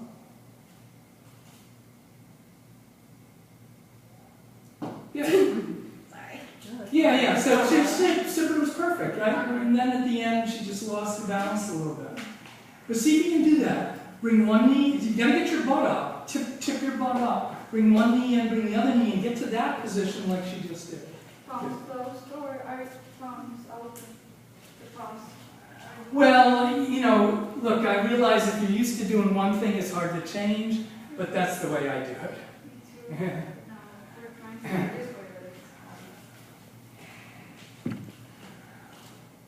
Go a little bit more towards your forehead, slightly more towards your forehead. That's it. Good. Good, you guys. Just do a little hop there. That's it. Like you're going to hop your butt towards the wall. Tiny little hop. That's it. And then slow it down. Okay. But you got the idea. Here, when you go up, do you put a little weight on your head too? I put a lot of weight on my head. Okay, I do. I'm trying to avoid that. Yeah. So it's a good thing to talk about, actually. And then you put your Yeah. forearms over there. So no, in headstand, I'm just pressing my head into the floor Really? and my forearms. Yeah. Yeah. So, but you can do, so come down for a second. So there's a number of ways you can approach this with students, right? You can do headless headstand, and then it's very close to forearm balance, Right. right? Only your hands are in. You can do that, and if a student is really worried about their neck, they're going to feel better doing it that way. Might be harder to get up for them. It's harder. Trying to do that. Yeah. But really, it is actually, if you're in alignment and your head is on the floor and you're driving your head into the floor along with your forearms, it's actually therapeutic. If you're in alignment. If you're not in alignment, not so much. Now, one thing that I do is I don't go to the very crown of the head. I go slightly forward so that there remains a curve in the neck. So what you don't want to do is flatten the neck and then weight bear like that. You actually want the natural cervical curve. And then you can weight bear a lot. You can do, you know, Shirshasana 2, tripod headstand, take your arms up to the side, bring your arms up here. Eventually. But really, you can put a lot of weight. So who's got like a neck issue? Yeah, stand up. So let's see, stand about here. So all right. So but you gotta to weight bear. You gotta be in alignment. If you're gonna weight bear in your neck, if you're not in alignment, don't do it. So, but the alignment is very similar to what we've been talking about. So inner body bright, lift up, and the collarbones get square. Keep this lifted. Then the head and the arm bones go back, and the shoulder blades come onto the back like squeeze here. That's it. Good. Now she's pretty good. So see, she has. Many people will tend towards this, which flattens the neck, but she's not really doing that. Now you can just a little bit slide your palate back, just very slightly, like that. Now if you can see, if you're in from the side, you can see we've got a curve here. And that's important because flat, round your shoulders forward and drop your head. Then this is like no curve. In fact, it's a reverse curve. So lift up, take the head of the arm bones back. Good. Now, actually, if I put my hand here, and she stays, keep the upper back muscles engaged, and I actually push down with quite a bit of strength, that's actually therapeutic for her. And it certainly doesn't feel bad, right? It probably feels pretty good. Why is it? Because it's strengthening her in a position where she's aligned. So the alignment comes from the side body along, the top of the arms, the head of the humerus back. The result of the head of the humerus going back is the shoulder blades come on the back.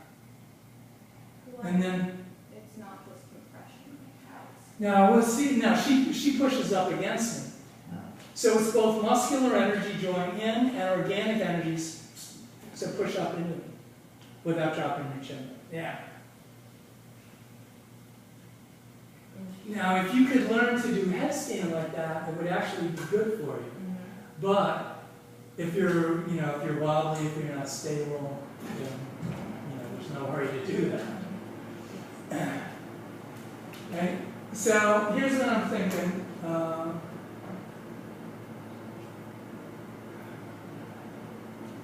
Let's take a survey.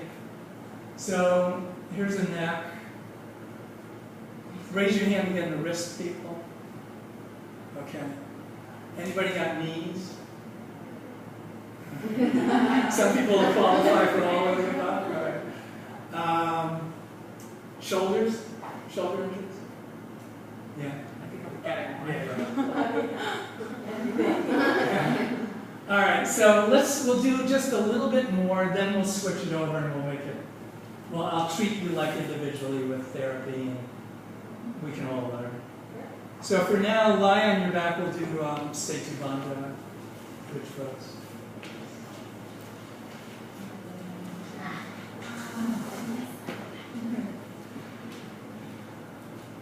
All right, so start with your elbows bent and your fingers pointing towards the ceiling. Bend your knees. Good. Now, first thing is open to grace. Bend your elbows like this. And so take a breath, get full inside, but particularly lengthen the sides of your body up towards your head. Good. Now, with your elbows bent, like this, engage muscular energy. Hug the muscles to the bones in your arms, just like we did in the beginning of class. Now, just like our friend just demonstrated, take the head of the arm bones back into the floor and engage your upper back muscles and open your chest. Good. Now, please don't drop your chin in this pose. Lift your hips towards the ceiling. Bring your hands together underneath, lace your fingers. Now, common misalignment is to walk your shoulders towards your feet. Don't do that. Pull your arms up into your shoulder sockets. Bring your shoulder blades in more to the middle. Now, engage your upper back muscles and open your chest. This one is very good.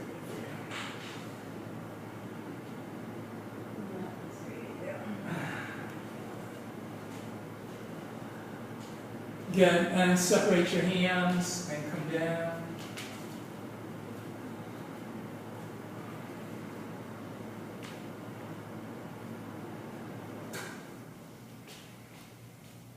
All right, we'll do that one more time. So this is also a good counter pose for headstand.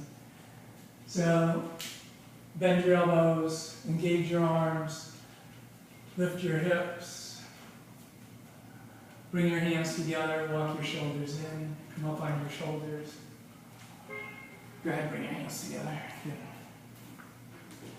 So keep pressing the shoulders into the ground, keep opening the heart. Lift your pelvis high, and then lengthen your hips towards your knees.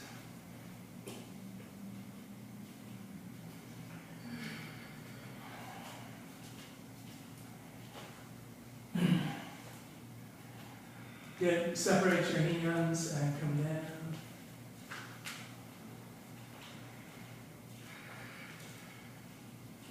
All right. So just push your right ankle on your left thigh close to your knee. Hold your left leg with two hands. Hold either your thigh or your shin, whichever you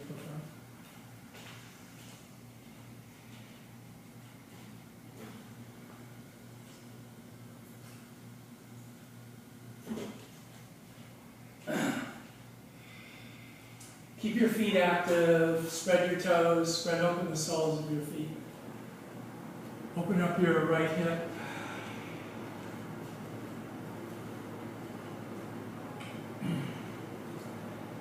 Again, switch sides.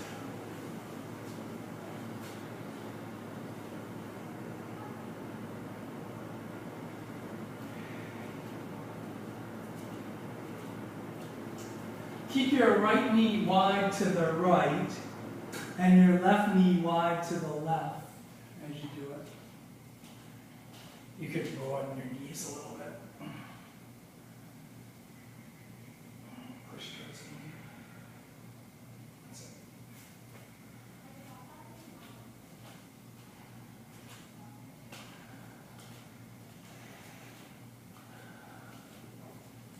All right, good, and release.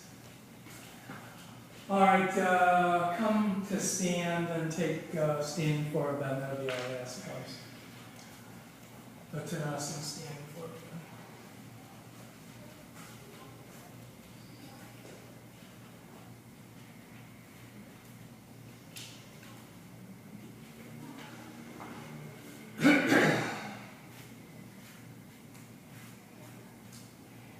All right, hands on your hips, and inhale. All right, let's start from the bottom and work our way up. So, anybody have anything with their feet? I have flat feet. Yeah, me too. But you know, it's good. So, yeah. So flat feet leads to problems eventually. So everybody can, so stand with your feet right under your hips and your feet parallel. And lift your toes a little bit and spread your toes open. Now, keep the toes spreading open and even like stretch the toes like towards the front of your mat, stretch the toes. Now keep the toes spreading and stretching, but touch them back to the floor. Good. Now, can you lift the arches of your feet up? Try. And lift the skin on your ankles up. And then just keep that lift. So even though I have flat feet, when I'm doing yoga, I lift the arch up. Huh?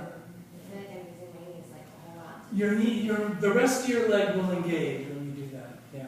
And so it's a good way to learn to get more muscular energy, but it also is just good for the feet. So it's good to lift the arch. Lift the arch, yeah. Yeah. All right, so, I mean, I do that all the time. It's like every pose, I'm working the feet like that. All right, so anybody got an ankle issue? I have a sprained ankle, so just doing that is good. The other thing, what pose do you feel your ankle? Pigeon, and then curious pose. Okay, so let's take a look at those. So just move your mat back a little bit. So this will be good because even though she's got an ankle issue in pigeon, a lot of people have knee issues in pigeon. So we do the same thing for both of them. So go to downward dog and then bring your right foot forward in pigeon. Huh? My hands are also very tight. Oh, okay. All right. There you go. So stand up, come on over here, I'll show you what to do here. All right, now, here's the easiest, simplest solution. Doesn't really help anybody, but you make sure you're not hurting them. If they have a knee, the simplest thing is to just take this foot way back here, right? Okay, so that from 99% of the people, their knee pain will stop. But it's not really helping them. But you're not hurting them, which is a good thing. All right, now, to do it so that they're actually getting some benefit, takes a little bit more sophistication. So bring the foot back here. Good. Now, instead of, that's actually not bad right here. So these are your toenails. Push them into the floor so much that this lifts where my finger is. Look down at my finger. Don't lift here. Lift here. Yeah. So you're pushing down so much that this lifts. But don't let that lift. Okay. So, kind of. It's a lot of work. That's a lot of work. Yeah.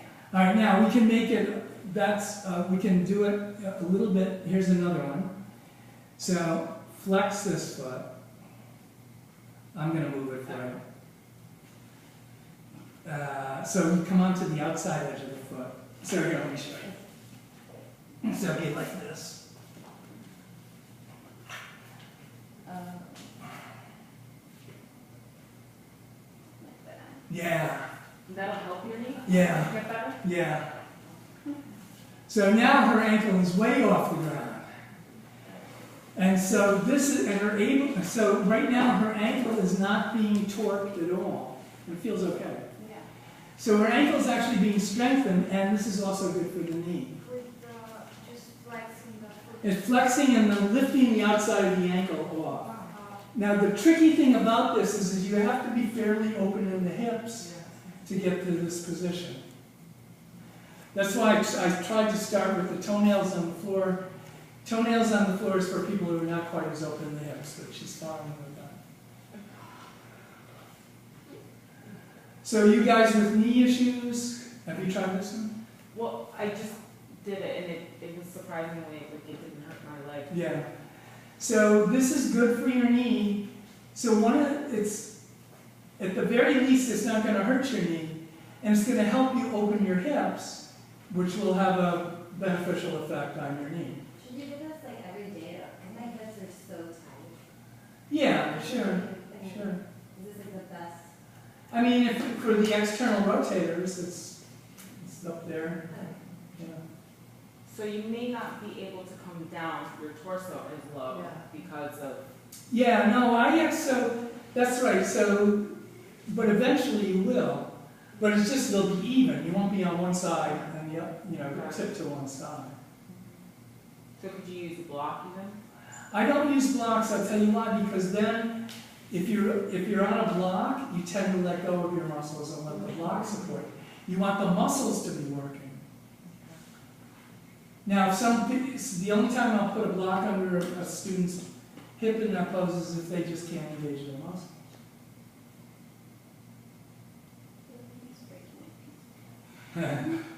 Yeah, so there's a little pressure on the finger, yeah. But that's it. All right, so that's ankle. Now,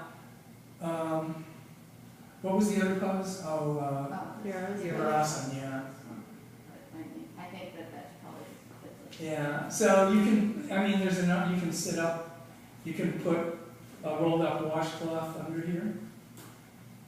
You can have your feet off the back of a blanket. Come on to your hands and knees. Actually, come on, let's see, let's have you right. Put your knees here. Go a little further forward. So in a position where, take your feet apart. Just so there's a little space there. And then some people would need a block under their butt. She doesn't. But see, there's just creating a little space. Yeah. Or who's got a little towel, a small towel? Yeah. So go back onto your hands and knees.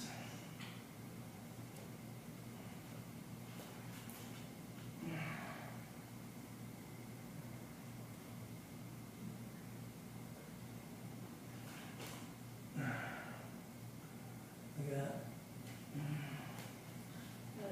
That feels good.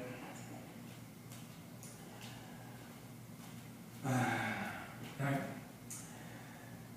So, but the real thing is muscular energy. So when you've got a joint injury, you just want to stabilize that sucker, and you do that by engaging. And then, not getting your foot.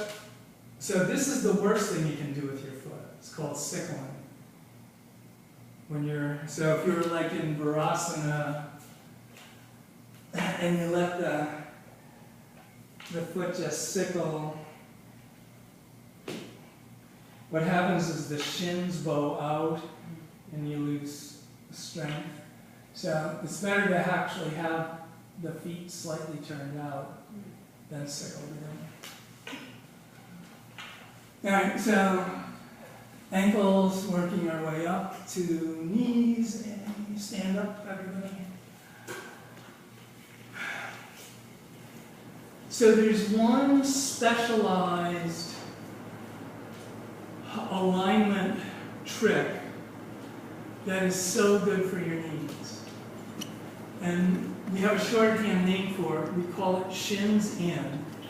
And that means we press the shins in towards the middle, thighs out. So we move the thigh, press the thighs out away from the middle. So one way to access this is to use your hands. So bend your knees and put your hands on the outside of your shins. Bend your knees.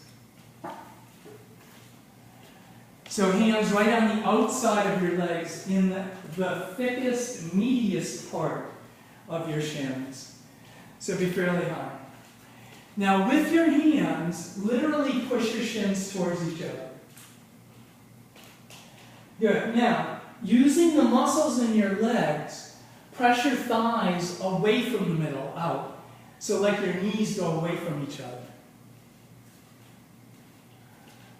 Good. Now, keep that action, but touch your fingers to the floor. So your shins are hugging towards the middle, and your thighs and your knees are widening away from the middle. And you're using a lot of muscular energy.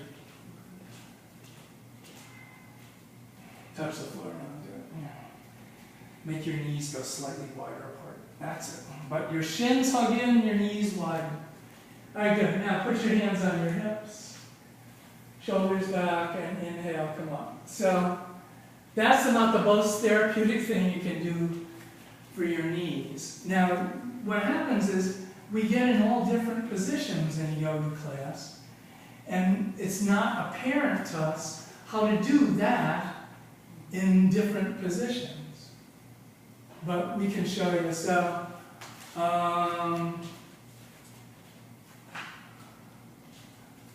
let's see, you've got a knee, right?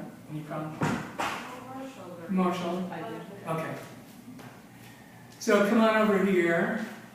Which leg, right? Left? Okay. So here's a good one that you can do. This is a hands-on one. I'm going to put my hands on it, but it's going to be the same exact thing, except we're going to be in a different position. So face that way. And take your legs wide. Bring your arms up. Take your feet as wide as your... So this is basically Warrior 2. You can put your hands on your hips. Turn the left foot and the left knee out. Good. So I'm going to put my right hand on her shin, bend the right knee. And broadness. That's it. So I'm going to push in here, this way. And I'm going to put my left hand up on her thigh and push out that way. And then with your breath, we're just going to straighten and bend the leg. So I'm going to use a lot of pressure, both with my right hand and my left hand, but they balance each other.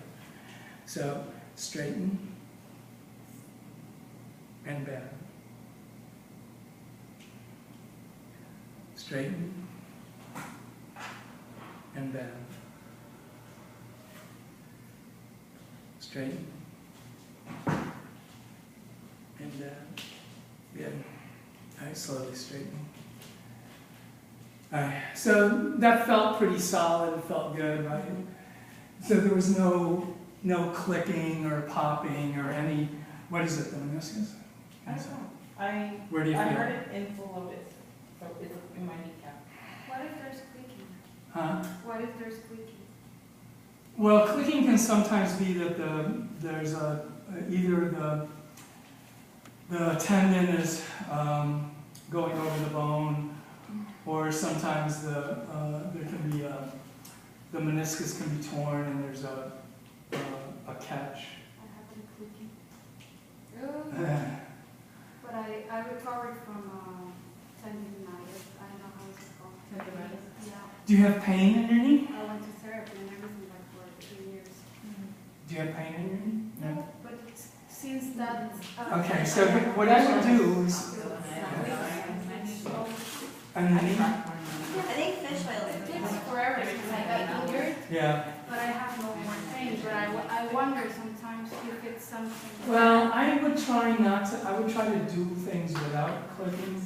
So, for instance, lift your toes here and draw up here. And then see if you can widen, as you bend the knee, widen the knee towards my knee. Bend it and widen.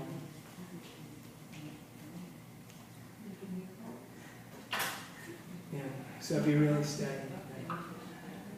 So it's the same thing. This is hugging in, this is blowing out. All right, now,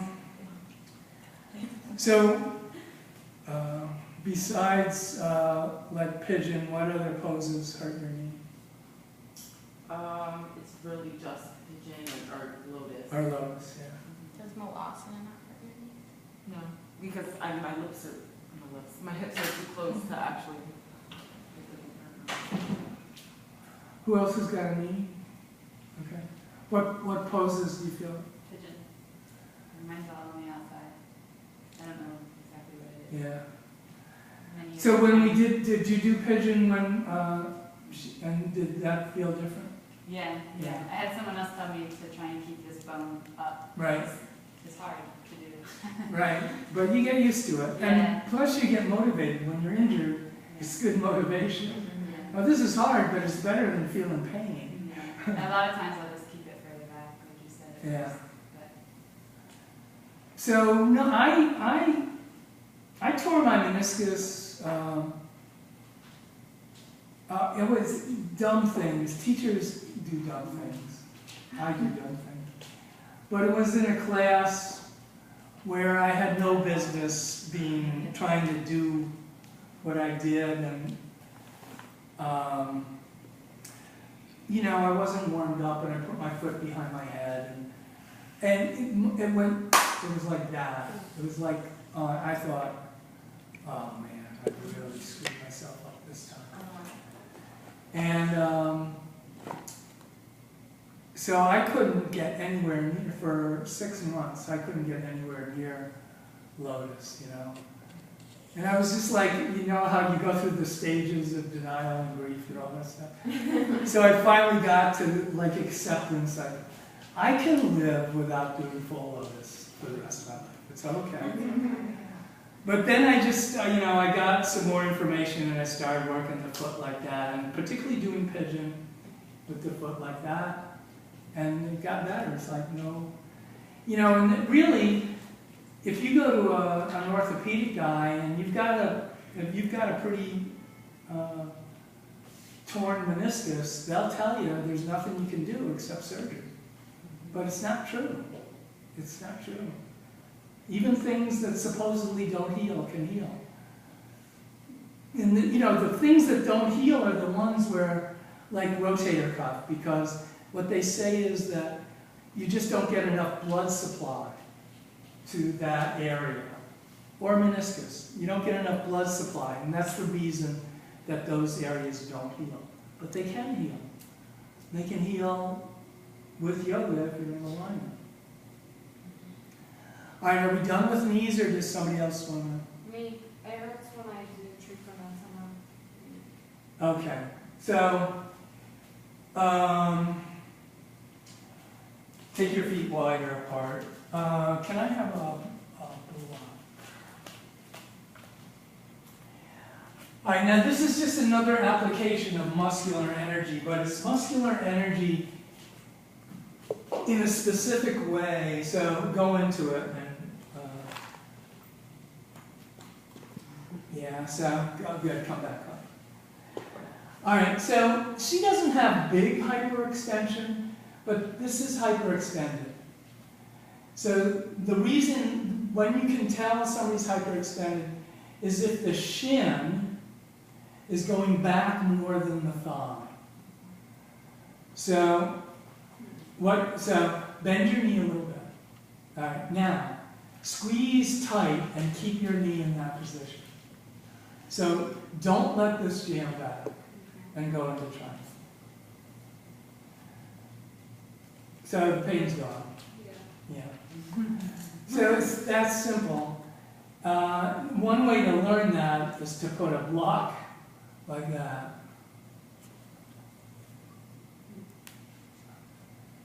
Now, you can, come on up. So, you can watch my knee, and my leg will look straight. So this will look just like my leg is straight in triangle, right? Doesn't look like I'm bending my knee, right? But I'm not hyperextending. Watch. That's hyperextending. That's not. There's hardly any difference. But it's the difference between injury and not injury. So what I'm using is this muscle here, the top of the calf, to push that way. But the top of my thigh is going that way a lot. So it's not like I'm bending my knee. I'm in the pose, my leg is straight, I'm just using this muscle to push this way.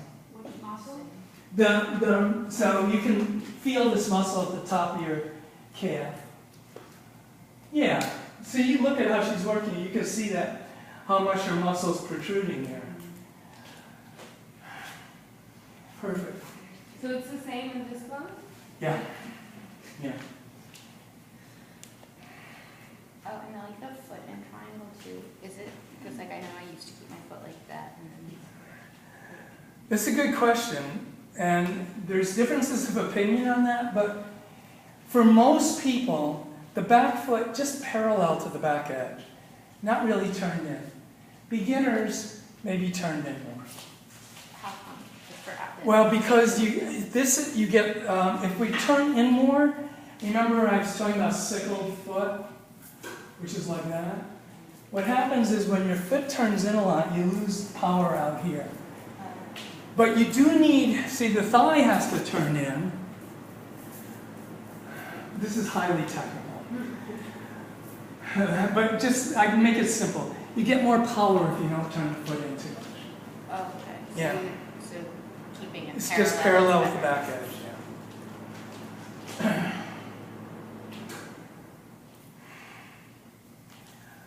All right, anybody else need? I find more pressure on my knee when it's turned in instead of on my back. Well, that's right, because, so, yeah, that's right, because, here, come up, so you can, that's a good observation. So you know how in Prasarita Padottanasana, some people will turn their toes in, and some teachers will even teach it that way? I don't recommend that for just that reason. When you turn in, and then you hyperextend, what happens is that you're going into the back of the knee on the inside of the knee. And that's actually the weakest part of the knee. So, the reason that it sometimes feels good to turn your feet in is because you do want your thighs to turn in. But you want your shins to do the opposite.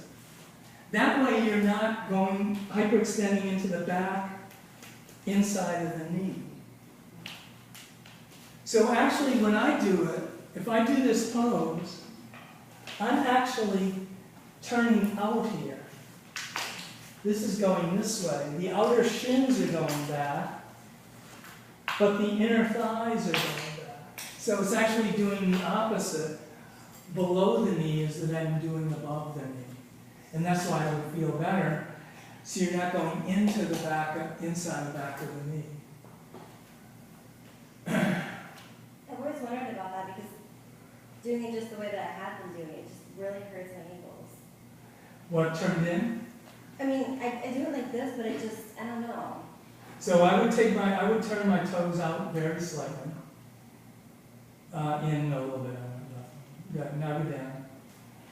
All right, now put your hands here just first to go in. So, and bring your center of gravity forward. So this is the outer shin. I want the outer shin to go back, and the inner thigh to go back like that. And there's no pain. Right? Yeah, that makes more sense. Okay.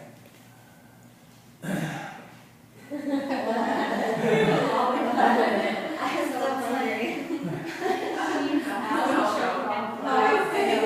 So it's yeah, I mean it's like so if you say shins out, it gets confusing. It's because out can mean out, and also out can mean rotate out.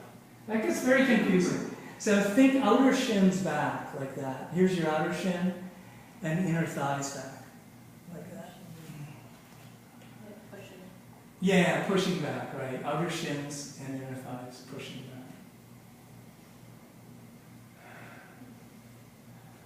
So here's the thing, you guys. I've been teaching for 20 years, and if you just do the same thing for 20 years, without getting into it more, without learning new stuff, you're just gonna get so bored.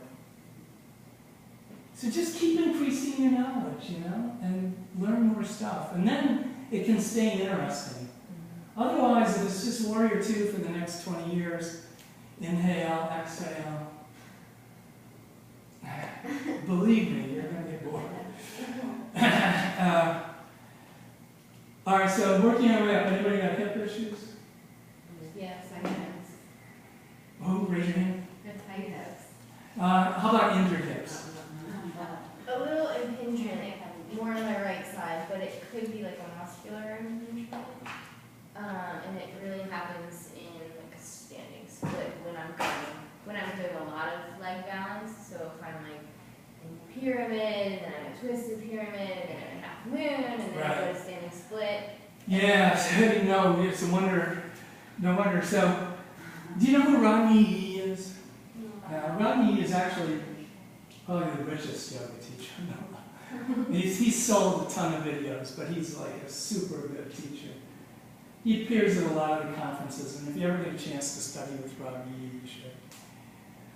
But the last time I was with him, he made this point about, look, people are teaching 6 poses on one side. One side, Warrior 2, Trikonasana, Parsvakonasana, Ardha Chandrasana, standing split. If you stay on one side for that long, that's like walking down the street on one leg. You're just bound. You're bound to grind down to your hip. Right. So there's plenty of ways of teaching creatively without just loading one side. Right side, right side, right side, right side. 6 poses, 7 poses, 8 poses on the right side. Vinyasa, same thing on the left side. Yeah. I don't encourage that. Is there any like strengthening benefits of doing that, or do you think that the risk is? I don't think there is. I think more. You're just, what's going to happen is you're just almost invariably you're just weighting down, crunching and crunching and crunching on that hip. Is there a way that you can, sometimes I feel like if I go from like Ardha Chandrasana and I'm really like firing up through my hip, like a muscle, and then I slowly rotate, it doesn't hurt as much as like just coming in quickly? Is there like a little... No, let me say 2 things for you. One is your knees hyperextend a lot. Yes. Okay? So work on that. Yeah. Yeah. Mm-hmm. So work on that in all the poses so you're not hyperextending. Because not only does hyperextension affect your knees, it affects your hip, and I'll try to show you why. It has to do with what we call the seesaw effect. So here's the femur bone, right? Here's what you want all the time. You want the bone to go into the back of the socket. You want the thigh bone to go back. That's where it's most therapeutic. But what happens is, if my knee goes back, the bottom of my femur goes back, right? You can see that, right? Now, if the bottom of my femur goes back, what must happen at the top of the femur? It must go forward. That's why hyperextending knees not only hurt your knees, but can hurt your hips. So if I just do this, that much, the bottom of the femur goes forward, but the top of the femur goes back. And that's where the therapeutic effect takes place. But the other thing is when you're balancing, so here, you want to try and lift the pelvis up off the femur bone. So just like think, this whole thing is coming up, up. And then even as you do this, push down here and lift up here. So keep the belly lifted, so you're not just flopping over on it. You want to try that? Sure. So we're going to do Ardha Chandrasana. So she'll be able to feel the difference. I'm going to lift your pelvis up. So watch how good this feels when that lifts up. Can you feel that? Yeah. Right? So I'm just lifting your thigh and her pelvis up. I'm pushing down. This is shins and thighs up. All right, now as you make that turn, keep this lifted. Bring your head down.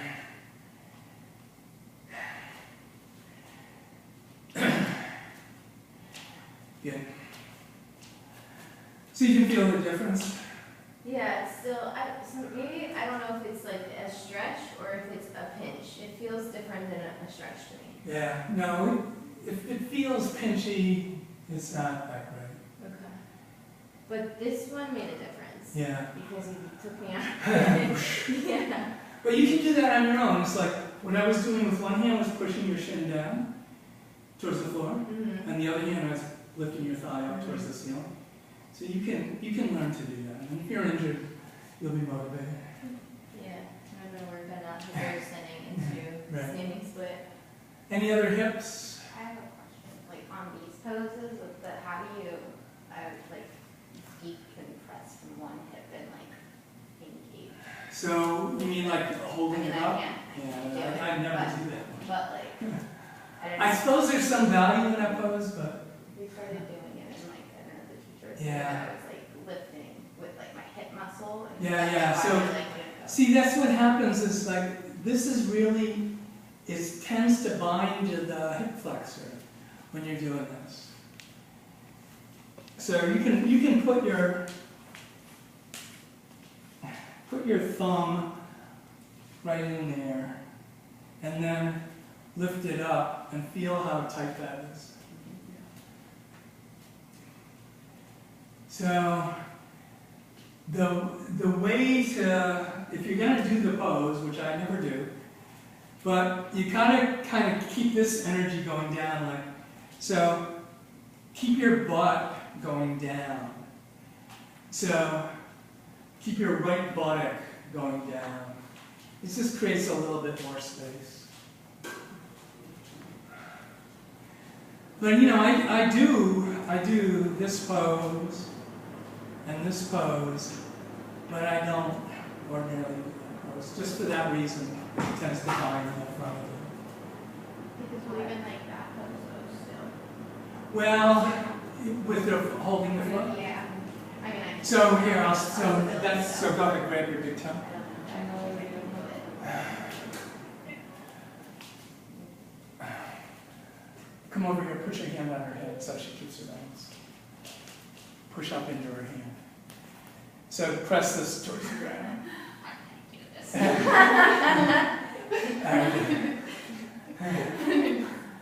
So it's the same, remember I said the thigh bone goes to the back? So you just got to get the thigh bone going to the back of the leg. So look, if I lift here, I can go higher with my foot. But instead of lifting from here, I lift from here. So it's like the shin is going towards the ceiling, but the thigh bone is going towards the floor. You know, if there's one thing, if you get one thing today, just get the idea that the thighs always go back. But leaving like back or back. The thigh bones go to the back of the legs. Yeah. All right.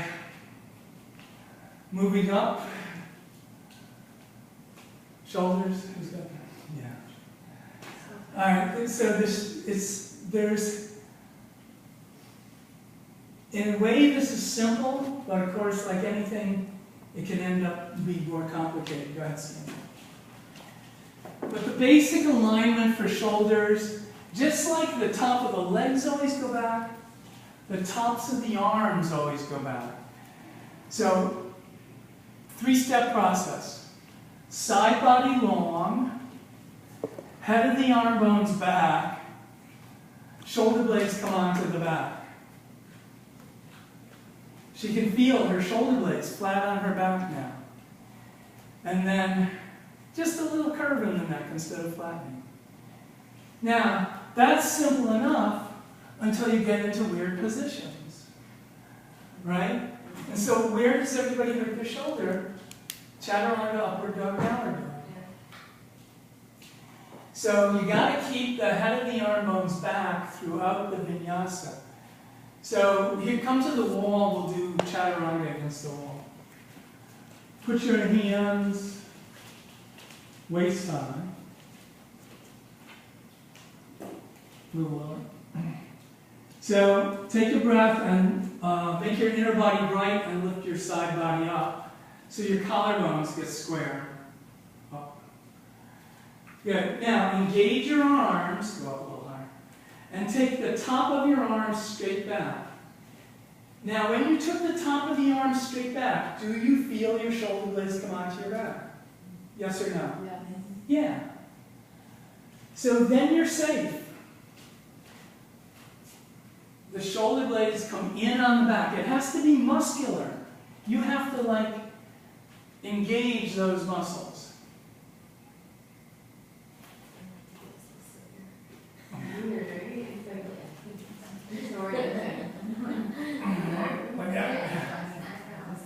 All right. I know I'm looking at myself. Okay. So, We're all like, oh my god, there's something wrong with that. get away from the mirror. You should go to that You put us against the mirror. I'm like, oh, I have it now. wall. All right, now we could spend 2 more hours on that. But what I encourage you to do is just remember it. Like, here's what chaturanga looks like. Like that. Right? So the head of the arm bones are back, the chest is open. If you do chaturanga with your shoulders forward, it's almost guaranteed you're going to have some discomfort. And then throughout the vinyasa, upward dog, that's nice. And downward dog. You know what the worst transition is? It's not chaturanga upward dog. It's upward dog, downward dog is the worst transition.